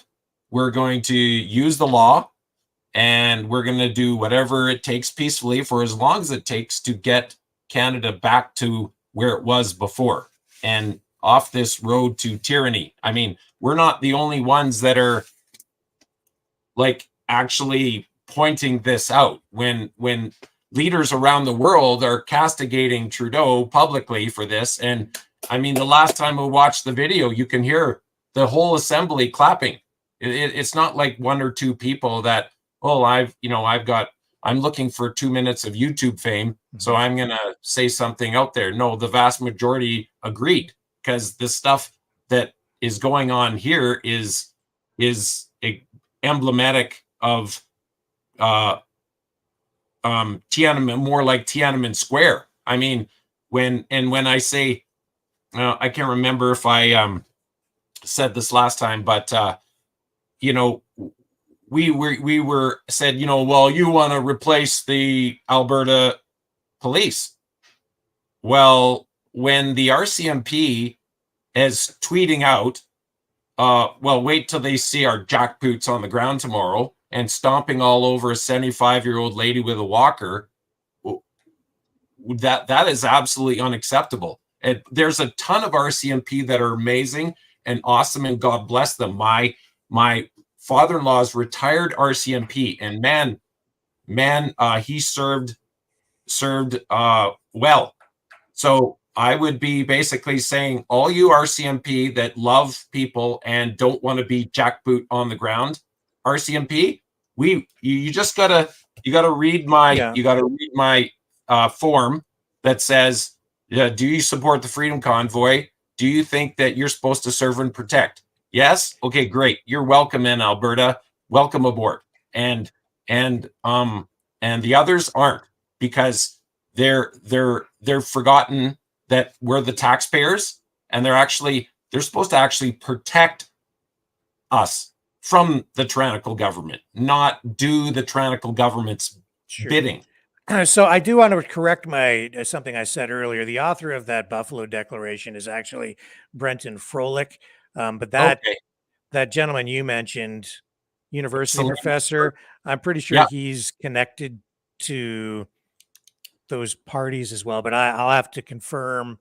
I don't know him personally, but I know that name. I'll have to read it. I'm always. Have you ever heard of the 10 Steps of Genocide, Rick? Yes, I have. Yeah. Have you read it? Yes, I have. Okay. Yeah. So we're at stage 6 right now. I kind of like to just kind of stick to the political stuff, and specifically the Alberta election. What's going on with the election. So how many parties? Well, I guess in your riding, you have how many other candidates running against you? UCP. Oh, I just found out. You guys, is there an independence guy? There's an independence guy. Yeah. Any others? And there's a Wild Rose Alliance. It's really long. A Wild Rose Alliance Coalition or something. And then 5. I just checked out the Alberta elections website, and there's another guy, Reform Party. But I've never seen a Reform Party out there. Well, didn't know that. this is a shock to me. I mean, I've done 2 debates, and well, actually, I wouldn't say they're debates. They're more like town halls. They're Yeah, not I know. It's so really. typically Canadian. You're not really allowed to debate. They just have you say what you think, and then they move to the next person. Right. Yeah. And so I am gonna. Boring. We want Yeah. people to fight Yeah. and Right. argue. Yeah. And I mean, you know, it's sad. It's sad because, again, now we're going back to Saul Alinsky.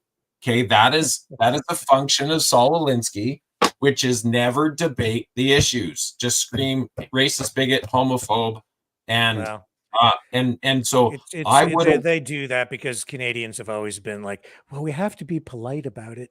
No, Yes. I want debate. And But, well, truth, you know, Martin Luther King Jr. said truth goes through 3 phases. First, it's ridiculed. So with all the stuff that went on for the last crazy 3 years, the truth was being ridiculed. And then second, it was violently opposed. And so you have doctors back east saying, if you don't get the cupcake, you should be punched in the face. And so then the truth is violently opposed, and then it's considered self-evident. So we're in this flux right now in between it being violently opposed and becoming self-evident. And so the debates, it'd be great. It would have been great that if I would have been able to say to the NDP guy, and I feel so bad for the guy because he actually had to go to the hospital. And so I said to one of the reporters there, I said, you know, that's terrible that he couldn't make it. And I sure hope he's feeling better and all the best to his family. But, you know, in better circumstances, if he would have been there, I would have said, okay, so the NDP lost 170,000 jobs and put us $80 billion in debt. Can you please explain to me and our healthcare's on life support? So, and crime's out of control.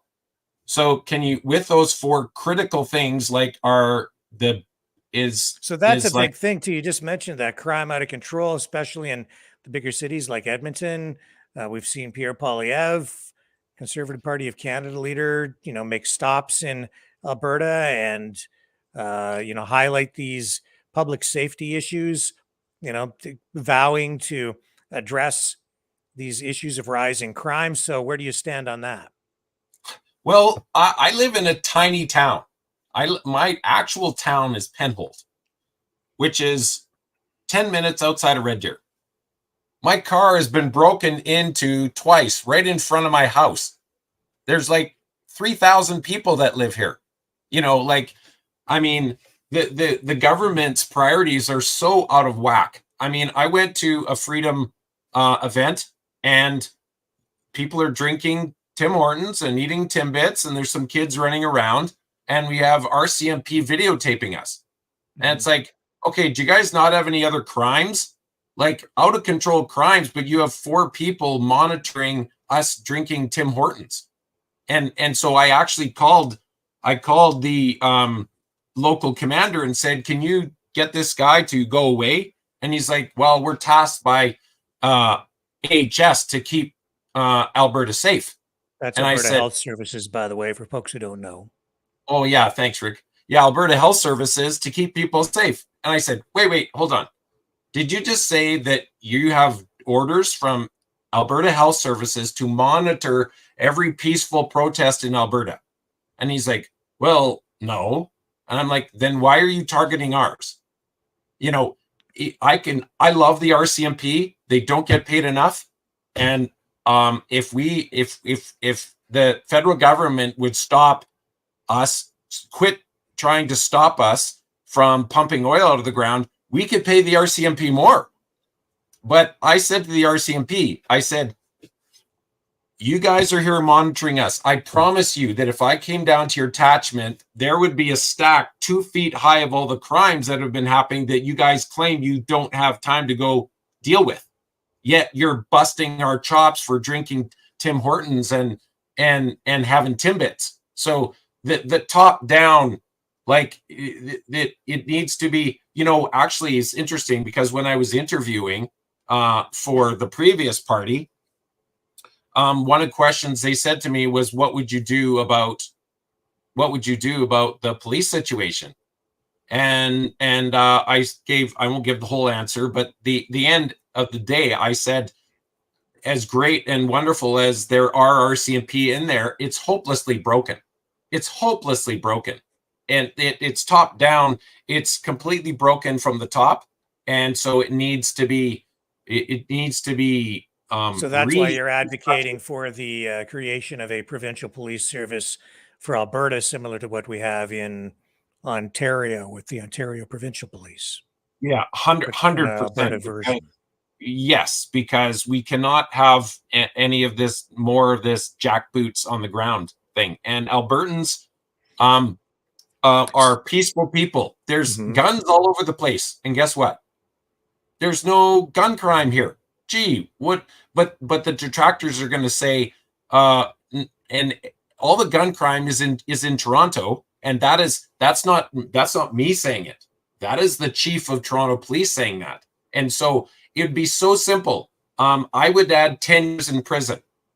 So that, and they've done this in the States, and it's been very effective. If you is that why, is that distrust of police and of the system, is it so rampant? Is that why we're seeing certain people online encouraging the public to go around police barricades during the wildfires, ignore the public officials, take matters into their own hands and fight these wildfires? What are your thoughts on that? That's a great one. I've heard kind of, whispers and stuff of that, but very, very little of it. But my initial, a stream of thought, I guess I'll give you on that is a number of things. Rachel Notley completely threw us under the bus with the wildfires. She didn't want non-union firefighters there.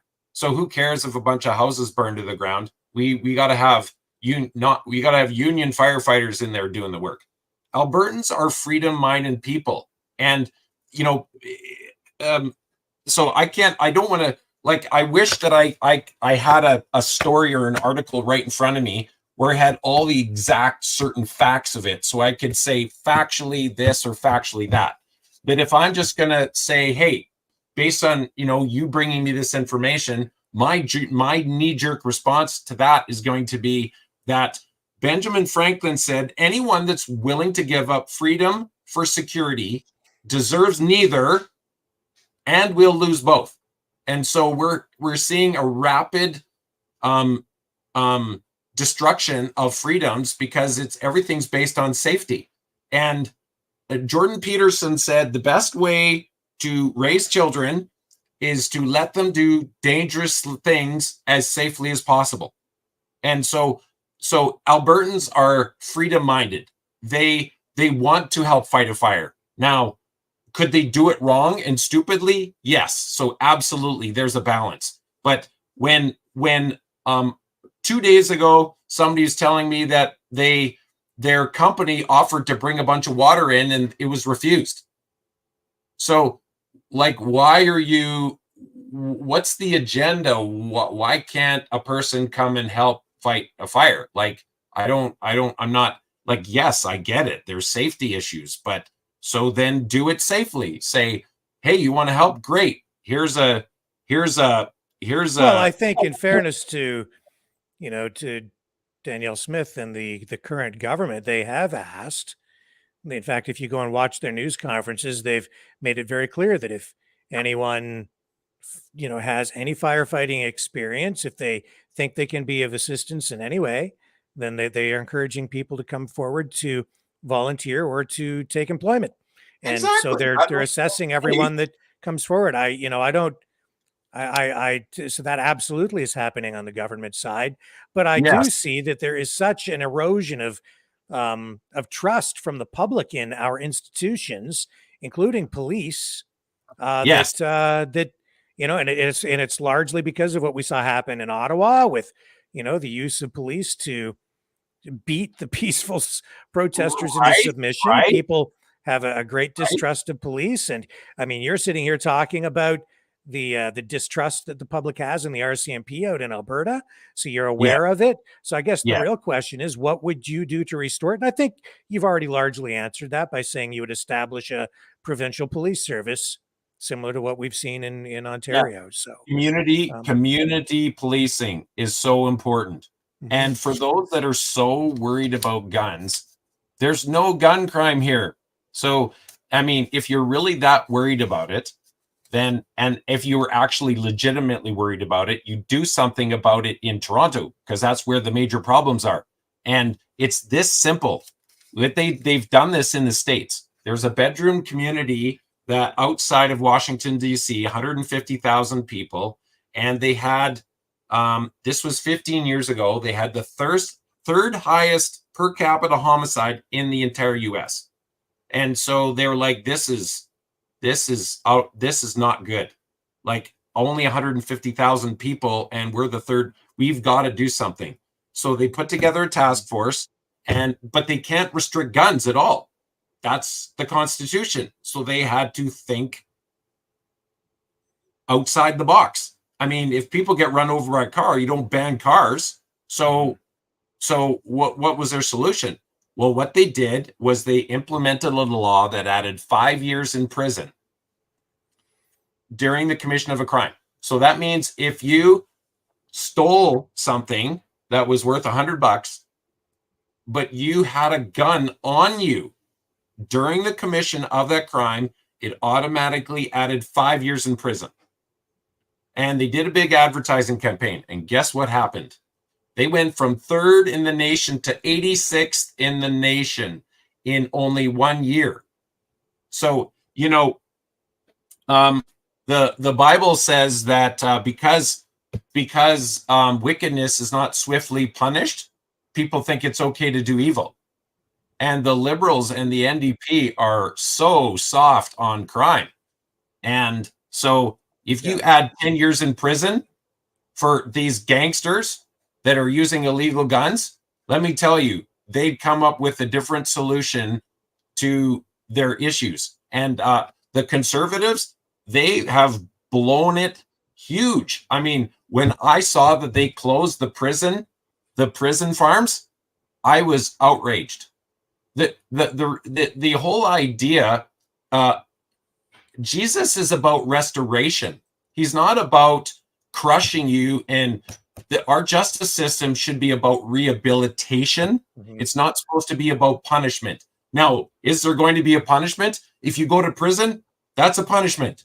So let's rehabilitate these people. Let's help them get a proper skill so that it's a learning lesson and they actually come out a better person rather than worse. Like Bonnie and Clyde. Yeah, jump in, Rick. Yeah, so I just want to come back to Pastor Art again, just briefly, because I did go to his church website, and they have a whole bunch of videos posted there. And actually the very first video goes all the way back to 2013. Now, I first became aware of Pastor Art when the pandemic was on and the video was shot of him being arrested while he was feeding homeless people in the middle of the winter in Calgary, right? Yeah. Because that was a breach of pandemic lockdown. Yes. Blah, blah, blah. It's so terrible to feed people. So that was when I first became aware of him, and I couldn't understand why they would target him or why would they do something like that. Over time, I've come to realize that there's a long history between Pastor Art and the municipality, the government, and here's another video. This one goes all the way back to 2013. Okay, well, this one will be a new one for me. So if you can try to get am I supposed to act outraged or something? I don't know. I mean, you can act any way you want. This is him interacting with Calgary Transit peace officers back in 2013. I'm not. We'll watch this together. Maybe you can help put some context to this. Well, before you play it. I was just trying to make a joke that there's a lot of YouTube videos now where they do reactions.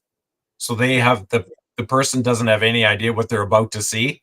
And so then they record the whole show is all about recording their reactions as they Well, as they see it. let's let this roll and Yeah. That's great. That's great.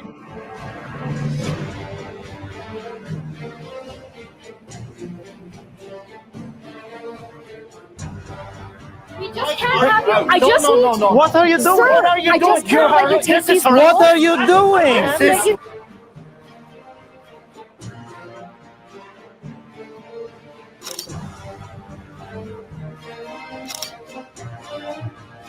So keep in mind, this is 2013, okay?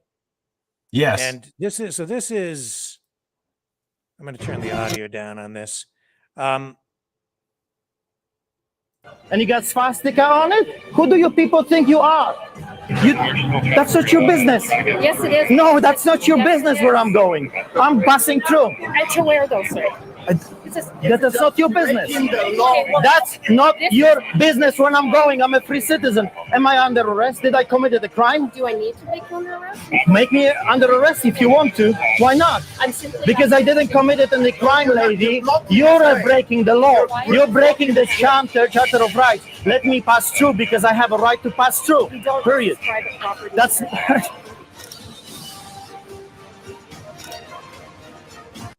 Do you have any Yeah, idea I what this mean- is about? What is this? No, I don't. But I mean, when you come from communism, So here's it's this just guy like- getting arrested here. yes, yeah, because he's Doing? What are you doing, people? What are you people? No! What are you people doing? Nothing. What are you doing? What are you doing? Call the police! Call the police! Call the police! yeah. I mean, this is so, it's funny because it's like when politicians, there's no politician I've seen that's willing to go to prison for us. He's willing to go to prison for us. He's actually, actually one of the only people I've ever seen that actually puts his money where his mouth is. As transit properties.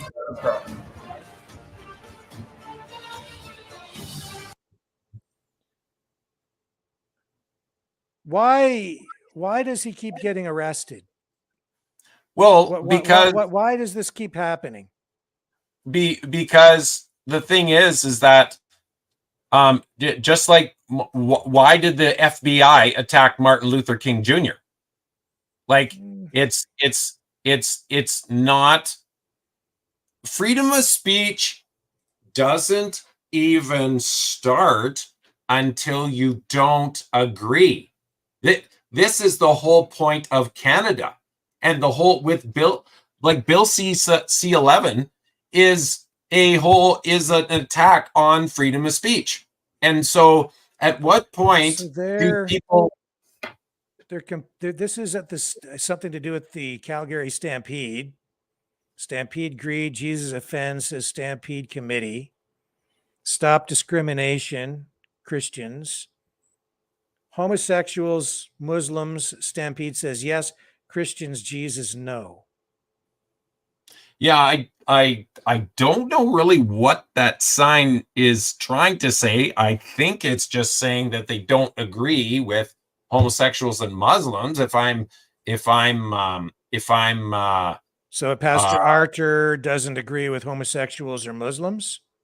And so, well, and that's, I mean, we all have that, Muslims don't agree with Christians, and homosexuals don't agree with Christians either. So, I mean, we should all be free to peacefully say, I have my opinion, and so another person has their opinion, and we're peacefully, I mean, Canadians generally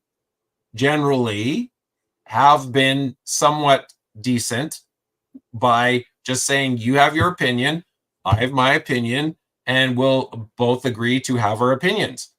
But this behavior by these officers is, so just because they're, I mean, if you want to be a Muslim on the corner and preach the Quran, go for it. Good for you. Like, that's the whole point. In fairness, I don't have the whole story here. I don't know. I can't tell from this video that they have on the church website everything that's going on here. This guy here is trying to take something through, like Yeah, I cardboard think or they had something, or signs up. wood. I think my guess is it's signs, but really Oh, yeah, ultimately okay, yeah, that's what it was. it- That's exactly right. yeah, They mentioned signs. Yeah. ultimately People, you understand that? You are endangering people. You assaulted me right now for nothing. Why are you asking him what right do you have to stop a citizen of Canada to walk on a public land? Who do you think you are? This is a public land. Okay, you gotta read. This is a public land. No, it's not. Yeah, okay, this is not Nazi Germany. Actually, he's quite wrong. It's not public. Well, It you know, isn't. and yeah, and so I guess the thing is that okay, so Do you understand why it's not public land? well, because it's owned by the government, probably, or something. Because it's like a government facility, so it's a building, and so it's actually not a public place. That's why they put the locks on the doors. It's like a hospital, right? It's Right.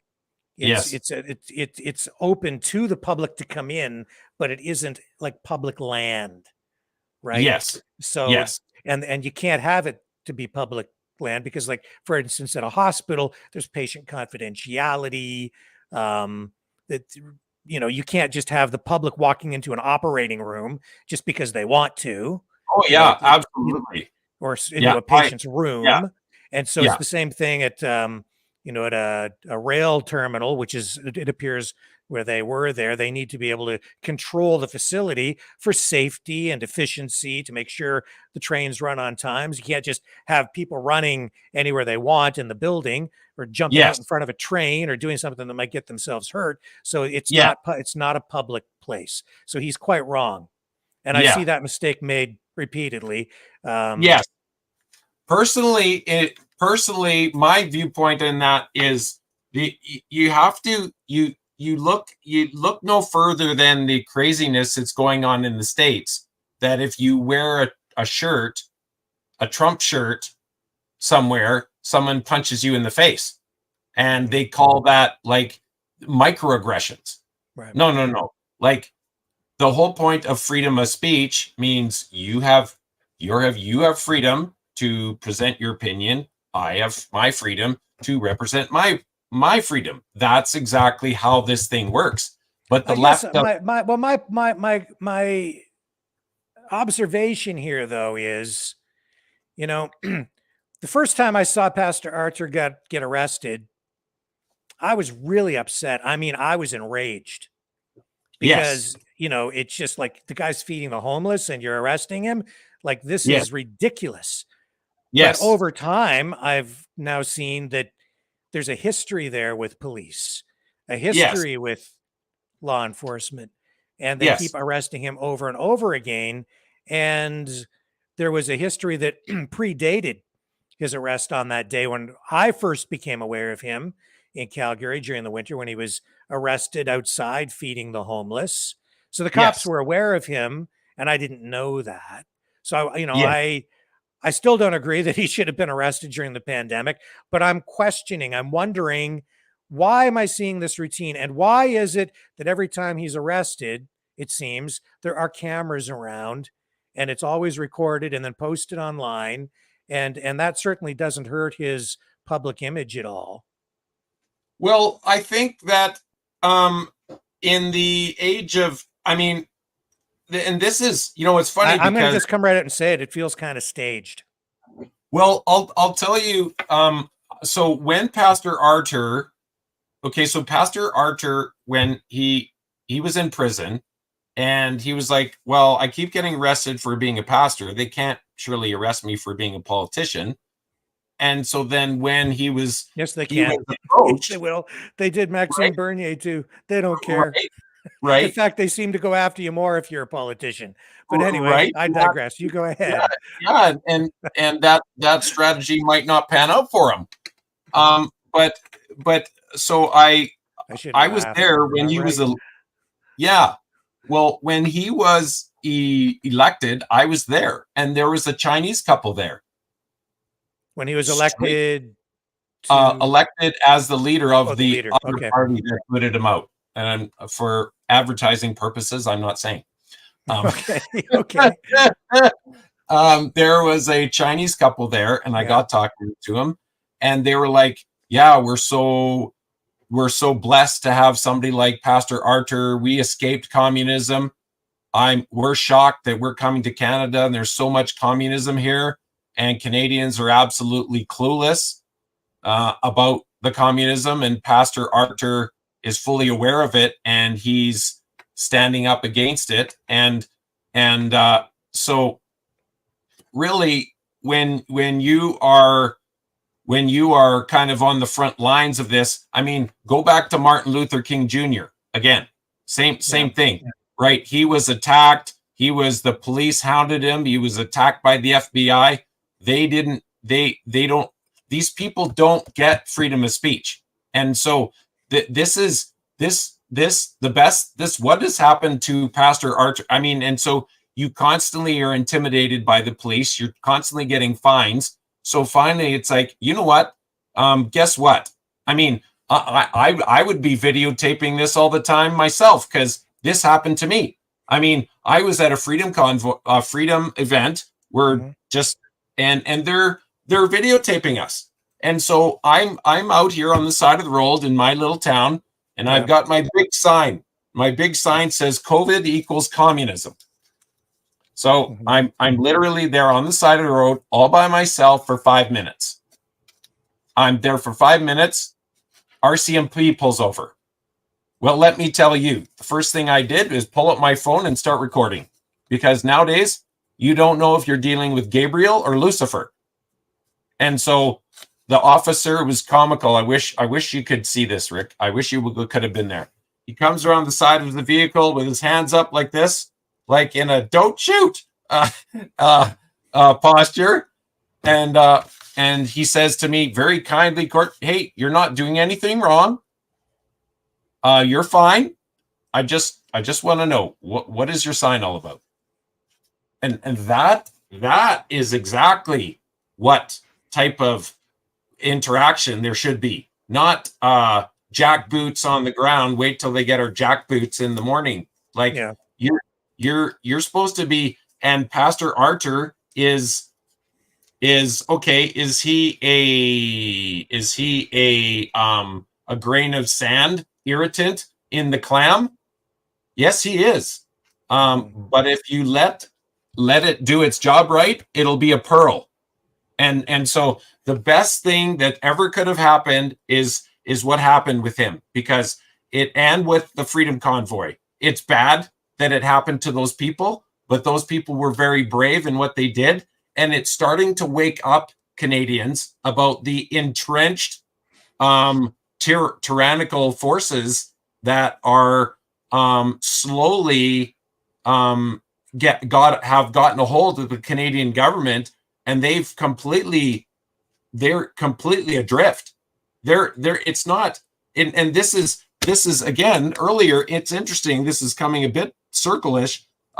So I talked about the doctors in Germany, and 38,000 joined the Nazi Party, and the findings of the 70-year report showed that the majority of the doctors began to see the government as their patient, not living, breathing, precious human beings. And so these RCMP officers and these Calgary police officers in this video, like all the other Gestapo that have come, are not seeing themselves as what their real job is, which is to serve and protect the taxpayer, not to be the jackboot brown shirts of a tyrannical government. If he's actually, like if he actually did a crime, if he actually did something, he would have been in prison 10 years ago. But he hasn't committed any crime. And the so-called crimes and fines that you've got are made up. Just like the current mayor of Calgary uses her Twitter feed to go sick the RCMP on a pastor. I mean, the people, and I'm actually engaging my local town council for calling one of the pastors racist, and Pastor Archer and all members of the party that my former party that will remain unnamed. And so we're engaging them because the Prime Minister has empowered this. He called all these people racist, misogynist, people with unacceptable views. How long do we tolerate this people? Well, he's the one actually inciting people to violence, and he's not being held accountable. So Pastor Arter is doing an incredible job for Canadians by actually pointing out the complete ridiculous hypocrisy here and being someone that's willing to go to prison to keep this a free country. I mean, like what more could you ask from the guy? I mean, you're never going to have a perfect politician. So if I'm going to not have a perfect politician, let me tell you, I'd much rather, and I think most Canadians would agree. Actually, I'm just looking here, and I see that it even goes back further than that, Brandon. It's like he's got stuff going back to 2010. Yep. He's been protesting outside the Calgary Stampede. It looks like many times. And you leave communist Poland, and you grew up in that, and you recognize it, and so you stand up against it, and that's one of the reasons why I'm here.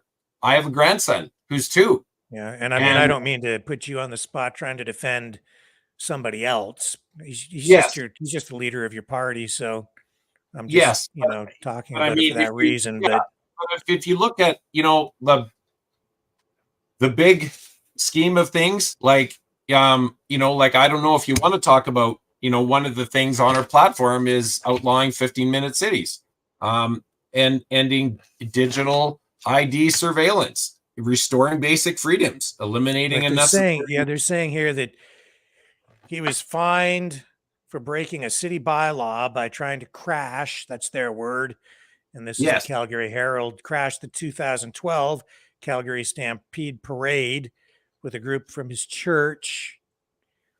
And so Provincial Court Judge Mark Tyndale said in sentencing Pawlowski that he did not feel it was necessary to go beyond the $200 minimum amount prescribed by the city of Calgary. It's a $200 fine. And of course, we saw a video from 2013 the next year. So we went back and did it again. Yes. And city prosecutor sought a minimum fine of $1,000 to $2,000. But of course, we didn't get that in 2012. Well, Tyndale had found Pawlowski and the 3 others guilty in June of breaching the Calgary Municipal Traffic Bylaw, which carries a maximum fine of $10,000. The other 3 accused were also previously handed $200 fines. In his written decision Friday, upheld Pawlowski's right to freedom of expression may have been infringed to an extent, but Pawlowski contravened the same rights of both the Stampede and spectators at the July 6th downtown parade to kick off the Stampede. No, it's quotation here, no right enjoyed by Canadians, including a fundamental right such as freedom of expression, is limitless, Tyndale said at the time, and convicting Pawlowski and the others. So I see that. And so, I mean, this is like over and over and over again. So, I mean, you can view it in a different perspectives. A variety of ways. Yeah. I think part of it too that really stands out to me is, and in a small way, we've seen this a lot in Canada, but it's a really good example of in the States when the tyrannical governor of Illinois tried to crush the church was staying open, tried to crush the church. The 2 pastors, they're from Romania. Now, if you know the history of Romania, you know that Poland was nice. The horrors of Poland were nice compared to Romania. It was really bad there. And so I mean, and that's fine. And I understand the history of all that. What we're talking about here is what happened in Calgary. But just hang in there for a second. I will take it to a good conclusion.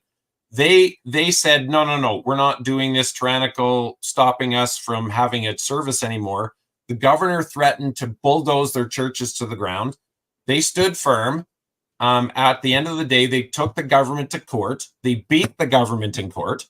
And the judge specifically said that this is clearly an attack on the gospel, clearly attack on the gospel. And he said what the reason why is because when Antifa was rioting and doing $2 billion worth of damage and murdering 50 people, and Black Lives Matter was doing the same thing, there wasn't a peep from the government. They didn't care at all. But the church wants to have 15% people and sing, and we got to call the FBI. So they beat the government in court.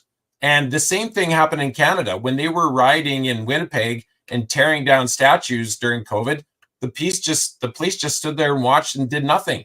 So it's based on his belief system, and which is against everything that Canadians stand for.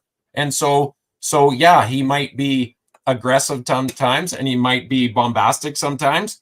But at what point, when you keep getting mistreated like that, do you say, okay, I'm not going to be a wallflower?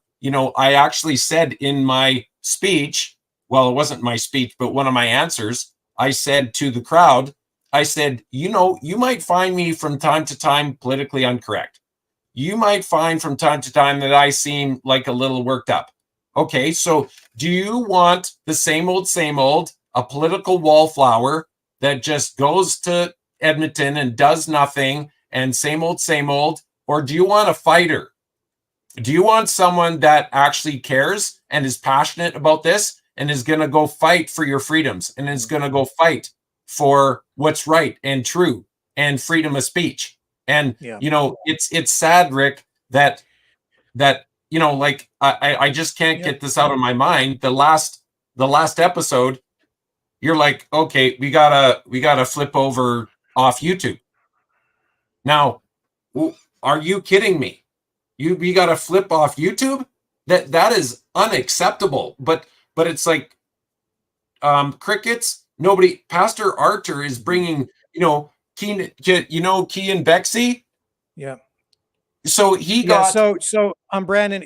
I'm really sorry. We're getting close to like 8:30 now. So I'm just going to kind of throw it over to you to try and just kind of wrap things up here for us, if you would. Okay. Well, thanks, Rick. I appreciate the time so much, and I appreciate the pushback, because we need people on the hot seat so that they can legitimately make a case for the people actually why they are the legitimate legitimate candidate.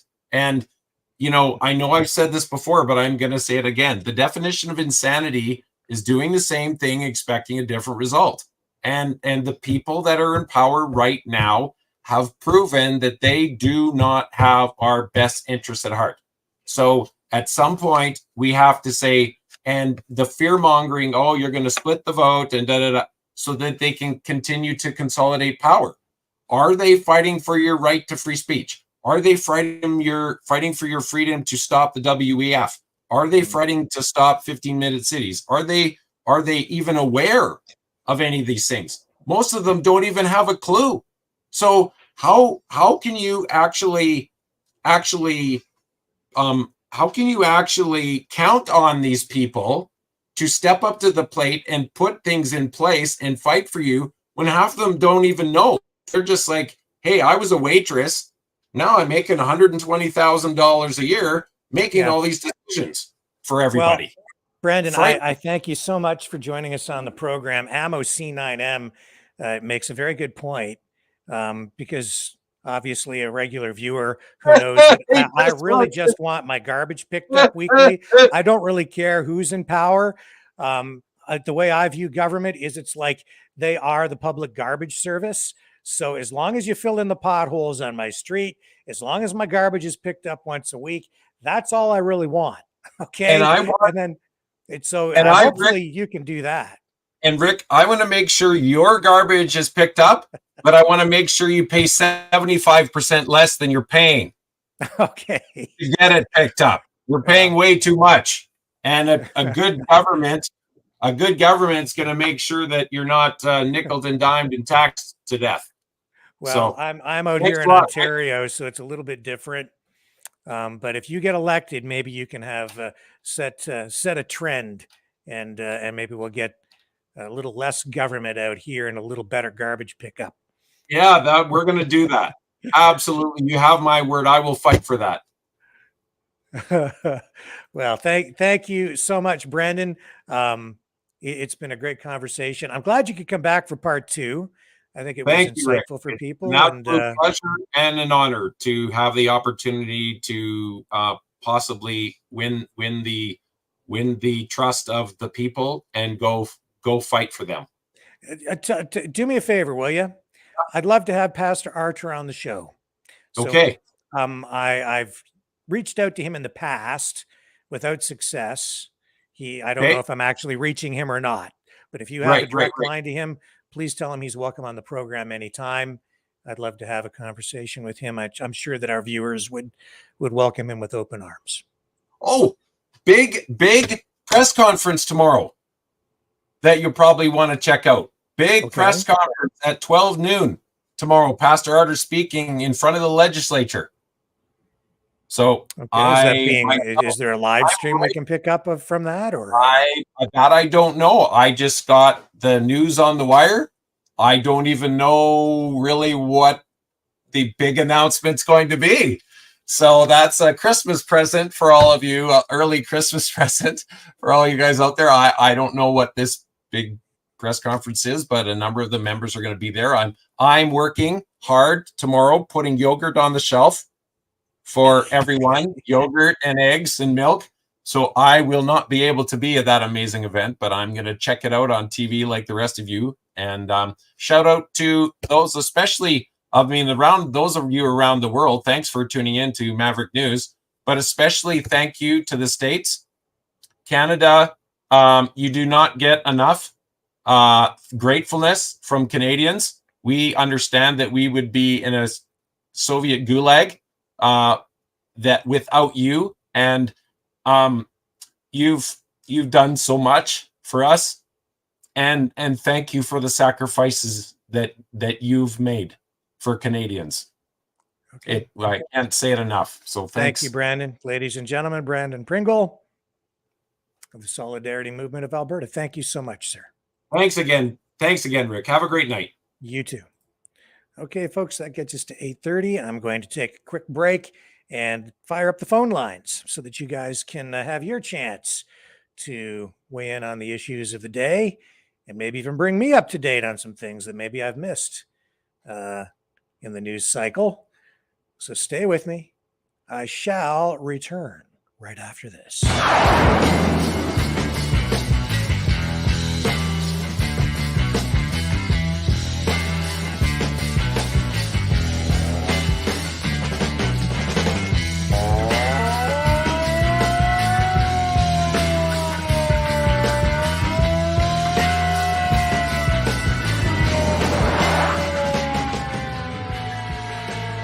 Maverick News. Fighting for freedom. Okay, working on those phone lines. Just give me a minute longer and I'll be right back.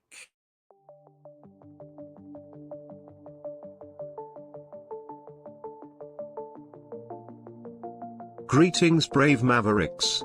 Our quest for truth continues. We go beyond fake news. Together we expose propaganda. Together we pull others out of rabbit holes. We are maverick thinkers. We are all unique individuals. Defenders of individual rights and freedoms. Credible. Trusted. Grounded in reality. Maverick News. Maverick News. Defending free speech. Free speech. Donate at freedomreporters.com. Do it now. Tomorrow may be too late. Maverick News. The world is watching.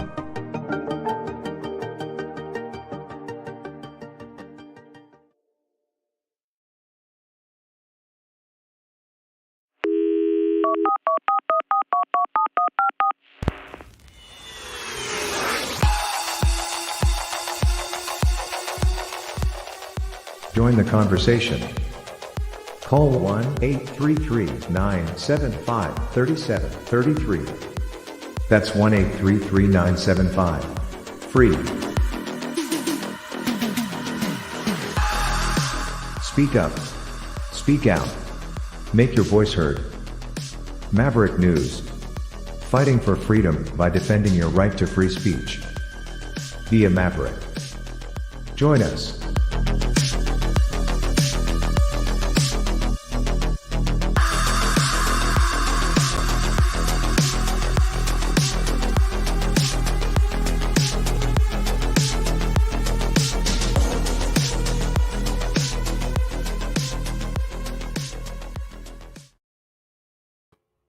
Okay, ladies and gents, it's time to go to the phones.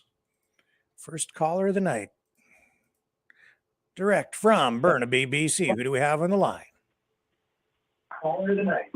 Are you kidding me? Direct from Burnaby, BC. Welcome back, sir. Well, I'm not back yet. I'm kind of hiding, dude. Okay. Care to explain? I said some things on Justin's YouTube page. Uh-oh. Yeah. So I kind of have like, you know, the alphabet government army. It starts with a C. Yeah. And then there's the other alphabet army that starts with an R. So yeah, they've been looking for me, but you know, whatever. I thought freedom of speech really rocked in this country, but apparently, only if you have money and a lawyer, you can actually sort this stuff out, which really sucks. Ooh. I don't understand how this works. Okay. And this is something that people need to realize, that they'll come to you and they'll jack you up for a law that isn't even there. It's not there. Well, I'd ask what I would ask what you said, but I'm afraid that if you tell me, we might get into trouble here. No, I'm not going to get in trouble. Was it I know how to. Yeah. No. Do you really want to know it? Because I can do it in code, and you'll totally understand. Sure. Okay. So you know that new Rainbow Army law they put out about certain things of speech you're not allowed to say because it starts with an H word, like the H. Oh my God, heaven forbid you say that H word, right? So apparently that is in play now for lots of weird stuff. And apparently, if you express yourself of your feelings without swearing or anything like that, just saying, you know what, dude, I don't like this, and they don't like what you say, they can turn around and go, that is the H speech word. It's like, what? Are you kidding me? Yeah, so I've been hiding out for a bit. I've had them come to my house. I've had them come to my company. Really? Okay. But yeah. Well, I'll tell you, if you're trying to hide out, this isn't really the best place to do it. No, I'm on VPN. Okay. And I'm so far away. Dude, I'm smarter than the average fucking Yogi Bear, dude. Trust me. Okay. I'm good. I'm doing this for shits and giggles, actually to piss them off is actually why I'm calling in to say, hi, Rick. But I'm doing it for shits and giggles to piss them off because you're not actually going to find me. You don't even know my real name, you dumb fuck. Anyways, so I hope Alberta does not vote not lean because that would destroy Alberta again. She's already had one kick at the cat, like Trudeau, and it sucked. It really sucked. Do you remember the first time she got in? She was terrible. Yeah. She was terrible. And she's hooked up with Jug Meat and, you know, the whole corrupt crime family of Trudeau. No. They have to leave Alberta alone. Let Danielle Smith do what she needs to do. I hope everybody votes for Danielle Smith because let's get our country back one piece at a time. If we have to go by province, let's do it. Take care, Mavericks. Take care. Hey, Rick. Yeah. Take the shirt, buds. Take the shirt, buds. Yeah, my windows are bare. That I had to use the drapes. But that's all okay. right. It was worth it. We're gonna have to. I guess we're gonna have to send you some of my gear, man, so you can wear it on your show. I guess, eh? Yeah. Just make sure that you hit up Kim RS. She knows how to get me. So does Anasty. Mavericks, take care of yourselves. Be safe. Thank you know what? Always never believe what the mainstream media says. Do research. Read. It's not that hard. Take care, folks. Thank you. Thank you, sir. You have a good night. Okay. Dragon, hello. Hello, Rick. How are you tonight, my friend? I am well, sir. How are you? Well, I'm good and pissed off at the same time. This reporter today, seriously, man, it's a joke. I mean, what he said, it's completely a joke. He sees where there's Chinese or people that is interfering in, and he doesn't see nothing. Seriously, man. By the way, I want to say hi to PK. Hi, PK. But yeah, the thing is that it's going completely stupid, man. This is like, I'm trying to get my mind around the whole thing, and there's no can do, man. How can you expect to have a better system today with that being like what we see today? I mean, you cannot have a better system or rebuild it. We need to rebuild the whole thing. Yeah. Well, you know, it defies logic to me. He sits there and says he sees the problem. He knows there's a problem. He acknowledges the problem. He knows he's got the evidence of the problem. It's not like a question. He knows it's there, and yet he still says no inquiry. It makes no sense to me, and this will come back. This will haunt Justin Trudeau between now and the next election for sure. This is going to hurt him because of the lack of transparency. Yep, that's one point. The lack of transparency will hurt him. Yeah. So in that way, I don't really care because it's going to hurt. I know it's going to hurt Trudeau. So be it. So I have a prediction for next election. We're going to have a Poilievre in majority with PPC probably in a minority government, but that's just my prediction. We'll see what comes next, right? Yeah, quote me on that when the election comes. That's wishful. Are we making a bet? Let's not do that. I don't think that's a bet you want to take. No, I think Poilievre will. I'm not a bad guy. I think you're right that Poilievre will be the next prime minister, and that we'll have a conservative government again. But I think the Liberals will form the official opposition. PPC will be lucky if they get anything again. NDP will be in there, and the Bloc. I think you're just going to see probably a minority conservative government again. A minority conservative government. That fits the picture probably more than PPC on a minority, but yeah. Oh, and have you seen on Twitter, there's a lot of talk that supposedly a copter has struck the White House. White House has been under attack. Oh, another fake AI image. Yeah, I saw that one yesterday too. Yeah, and everyone was like, "What the fuck is it really happening?" Ah! Yeah, people were like screaming at it, but I mean, how is that possible? I seen that. Okay, I don't have Twitter, but somebody have sent me like the a tweet from that.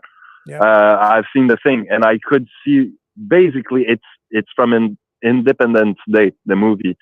you can clearly see the UFO in the background shooting. I mean, what the heck? People nowadays, right? Brainwashed to the max. Yeah, it's true. There is a lot of people are struggling to these days to tell the difference between fantasy and reality. What's real, what isn't. Some people just can't tell anymore, and I understand. And with that artificial intelligence, this is, I mean, Yes. going too crazy. Yes. And very dangerous. Yep. I think probably tomorrow. I'm not speaking that I want to see a civil war or something, but I can picture pretty much civil war coming from false news or something like that. That someone would probably, I don't know, probably Photoshop at some point where it sounds pretty real, and people will just go crazy about it. That's the dangerous thing about this AI and propaganda. Yeah. Mm-hmm. Yeah. So Like we've keep your talked eyes about. peeled, guys. I mean, we're seeing the deep fakes, right? Like you could have the president appear in a video and say something and have enough people to believe it. Well, we saw just yesterday the dip in the stock market temporarily because of that one photo. And even though it was generated through AI, honestly, they don't even need AI to do that. You can do that in Photoshop. We've been able to do it for a long time. Yeah. You think that we're not being manipulated? Pfft, we're being manipulated from all sides. I'm telling you, man, it's not just from one place either. It's like from all over the map, like other countries, all the political parties, they're all doing it. They're all doing it to us. No wonder we're so confused. You don't know where it's coming from even. Yep. So keep your eyes peeled, guys, and always subject yourself to questions, because, Yeah. this is how things work nowadays. Question yourself. Don't believe anyone. Not even me. That's right. Because we've seen a long time, even you go back through history, and how many times have they used false flags to initiate wars, different governments around the world, right? And that's really what this is about. It's just now they don't even have to actually have a false flag attack of any kind. They can just manufacture it digitally and pretend like it happened and it never did. We're even seeing that in Ukraine right now with Zelensky denying that Bakhmut has fallen. They just, no, it's not really true. No, the Russians didn't take it. It's like this psychological construct that they're trying to overlay onto the manufactured reality of the world in order to facilitate the ongoing support for the war. It's bizarre. Well, all those people that believe in that will actually probably try to give donation to people that say, we need to give more to Bakhmut now that Russian is not getting into it and blah blah, and keep pushing and keep pushing. Well, sorry, dude, it's already game over. Yeah. But it's just some grief, my friend, and greed is the word. Yeah, and we are seeing further escalation. I guess we're looking now at, jets being sent in. So Ukraine will get, I think, some F-16s, and it's just further and further escalation. And it's both sides continue to dig in. Every day gets, I think, closer to a real nuclear conflict, because each side is saying if they find themselves in a losing position where they're going to lose the war, then it's World War III. And basically, I think what that means is it escalates to a nuclear conflict from either side. Russia certainly sees this as an existential threat. So if it gets to that point, I think that the nukes come out, and we better hope and pray that a solution is found before we get there, man. Well, was it 2 or 3 days ago that Putin actually sent a warning to the world? Which one? What are you referring to? it was on YouTube that I saw it, but basically it's a quick warning, as you know, I don't want to go in war or press some button, but if we need to go there with all what's going on and the push from NATO and stuff, that might happen. So I mean, I'm not the kind of guy that would like him to push that button. But the thing is that, well, he doesn't said want that. before, almost a year ago now, actually. I think back in March of last year too, he was saying that he wasn't bluffing, that if he needs to, he will use it. Yeah, that's basically what he said. So probably it was a comeback from that thing. So yeah, it's scary now. Thanks, US. we better take note, man. I'm telling you.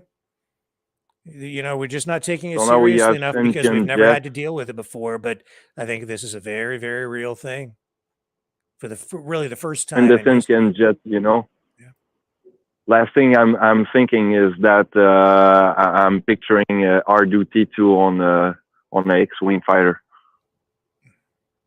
That must be comical, but yeah, that's one way to see it with a positive note, right? Well, it's a different kind of warfare. Well, sir, thank you so much for your call tonight, Dragon. I appreciate it, as always. Well, thanks as always for the good words, my friend. Have a good one. You too. We're going to move on here, and I'm not sure who this is. Is it Wade? Yeah, you bet, Rick. How you doing? Good. Well, good considering everything going on. But I just I felt that we, as a country, a citizen of Canada, I've been trying to reach out to the government of Italy and just to offer up an apology on behalf of Canadians for our Prime Minister's conduct with her. I thought that that was so tasteless. I was, it's getting to be a typical thing with him, but to criticize the leader of another country for their human rights when he himself trampled his own citizens with horses when there was a peaceful protest. Yes, he's certainly in no position to be preaching. No, and it's an embarrassment. This is getting to be just intolerable, and he needs to look in the mirror and just I don't know, that of course that'll never happen,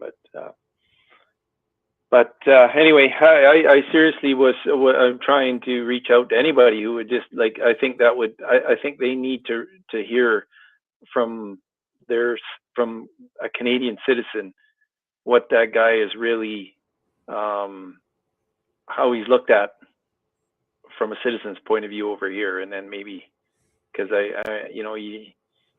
he just it's kind of like the Christine Anderson thing, she saw right through him. But anyway, well, it's not just that; it's this thing here too, and I'll get your comment on this, but this, when he's spreading his legs to make himself shorter for the photo with the Korean politician. I saw that. Yeah. Are you kidding me? Oh, come on. Come on. It's like he's his own god. And he's just wow. That's insulting. Yeah. Yeah, he needs to be punished for that. He just, there's no end to those kind of antics, and your conduct on the, because he doesn't spend hardly any time in Canada. Yeah, he's out flying around the world. Yeah, just making a buffoon of himself. Miss Maloney, I think her name is. They got him over in Italy in the front page as a buffoon. Yeah. And I'm sure that's being nice. Mm-hmm. But anyway, there was that, and also I don't know how much more of this the country can endure. Blackface. Oh, I know. Mansplaining, splitting his legs to make himself shorter, planking. What else has he done? Well, I'll tell you when he first got his first term there, when he railroaded Jody Wilson-Raybould, Attorney General. I don't know if you remember that. Oh yeah, absolutely. Yeah. I thought he was done then. Yeah. Because you want inclusivity on your with all your MPs and all that, and he picked a winner with Raybould. Mm-hmm. And I just want to just pause for a moment. I see Queenie is in the chat, and I just wanted to say hello, Queenie. Always good to see you, even if it's just in the chat. But I'm sorry, continue. I just noticed the name. Yeah. Yeah. Anyway, there was that, and then I guess the next thing I'll go on to was the legacy, the media spin. I've been watching, the Alberta election, and I finally had to phone. I think it was it CTV, some of the Calgary stations for what they're doing, to Danielle Smith. I got a hold of one of the editors there or whatever, and I just said, look, I said, you might want to tone it down a little as to how blatantly obvious you're trying to trash that woman. I know you don't like her. I know you said some things, or she might have said some semi-controversial things, but to me, it's election interference. The way I see it, I've never, I just don't see how that should even be a factor. The media is a factor. They pick a side and they run with it. But I called them out on that. And I've also got this thing I'm looking into from the Cranbrook Kootenays, and I just got wind of my niece is a nurse at the hospital in Cranbrook, and her friend she's also a nurse, and they just found out that she doesn't have any vaccines, and they fired her.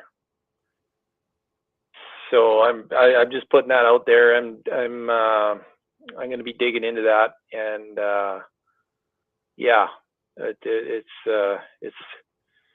still a thing, man. Mm-hmm. So, but I'll be yeah. Well, it is. It's still out there. Yeah, but anyways, I'll let you get some more calls in. I decided to throw a few points out there and kick them around a little bit, and we'll talk to you on the next round. You betcha. Thank you very much. And just taking a look in the chat here again. Yeah, and it's good to see Pure Knight back. I haven't seen him in a while. It's Sailor Jerry. And yeah, it was good to see Queenie too, because I haven't seen her in a long time. Maybe I'm just not looking in the chat enough. And of course, there's Antonio and Mouth. And Dennis, hello. And Choosy's back. The usual crowd. So yeah, very good to see some of the regulars, but really good to see some of the names in there tonight that I haven't seen for a while. So I appreciate you guys joining us again tonight. Let's move on to the next caller here. Hello, go ahead. You're on the air. Who's this? Oh, hi, Matthew from England. Hello. I want to talk about the exciting subject of minimum service requirements.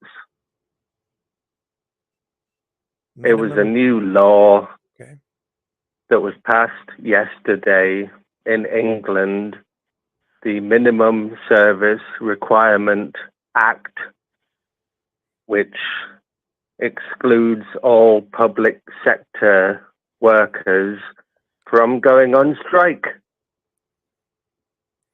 Sorry, this is in England, is it? Yes. Oh, okay. Anyway, so nurses and firefighters and all the other public sector workers were going on strike.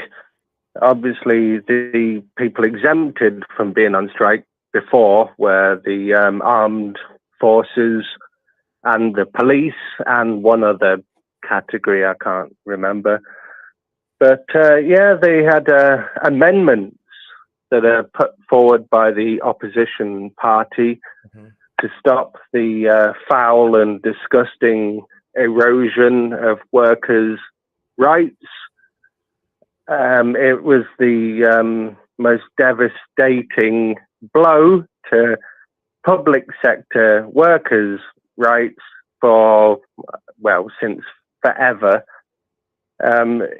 It's so extreme, and all the amendments were defeated by the government to the point where if anyone goes on strike and is called to work and refuses, they can be sacked. It's horrendous. I don't know, hundreds of years of trade union development got destroyed in a single day. Yes. That's appalling. I wasn't aware that it had progressed to that point. They're not talking about that over here in Canada tonight. So I appreciate you calling in to tell us. Well, yeah, but if it happened here, it's going to happen there. Yeah. That's generally it's from America, and then it travels to England or England to America, depending on which Rothschild or Rockefeller you're talking to. Yeah. But Canada is what is it? Fascist adjacent, which means it absorbs the yeah. Yes, yeah, you can certainly. That's true. I mean, it's a trend, right? So if you're right, if it's happening there, it's likely to come here. We're seeing that more and more right now with everything, where these political, legal efforts begin in one country and just spread all through these Western or globalist nations, right? They're all on the same page. They all do exactly the same thing, right down to even now the propaganda and media campaigns that we've seen over the past few years, word for word, same messaging, same everything, same program, same approach to the pandemic, everything. They're all in lockstep. So yeah, you're right. If it's happening there, it's likely to come here. You broke one story being Canada-based, and then I saw it on Redacted today. It was the interview. Well, not interview, just it was the exchange Trudy and the Italian Prime Minister, and he was trying to instruct her on the benefits and virtues of gay society. And anyway, I'm just saying you do get a few stories before the other people, because Canada is a hot spot right now. Truly is. It truly is. It's the first Western country to with conservative values to embrace the critical race theory. And the whole point of that was from the early 1990s. I remember politicians talking about the policy of diversity, but it always failed every single time. And anyway, so they kept reintroducing it over the decades. And the first person in world politics who was able to turn over diversity to the people and pretend they were working together. Yeah, we're losing your audio there. Something's going on with your microphone. Oh, sorry. You're all muffled.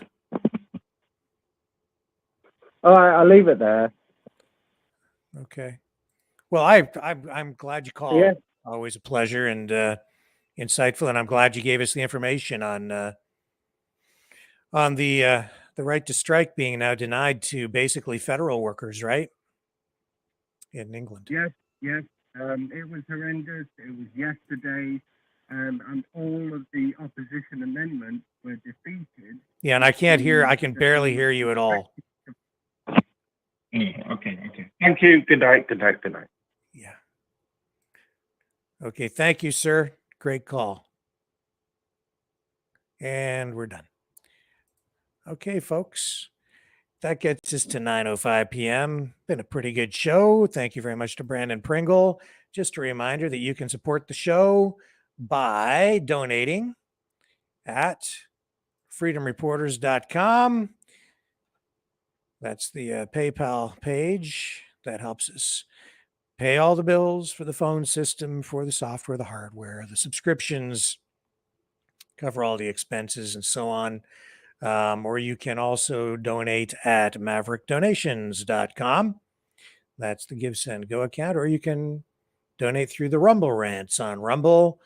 No super chats anymore on YouTube. No monetization over there. That's okay. That's the way that's the way it rolls, man. But yeah, make sure you like, share, subscribe, do all of that stuff. Please subscribe over on Rumble. That would help us out a great deal. And if you are on YouTube, make sure you hit that notification bell if you're subscribed there so that you don't miss any of the new videos that we post. And we will be back tomorrow night, same time, 6 p.m. Eastern Standard Time, same channel, Maverick News. Catch you all tomorrow on the flip side.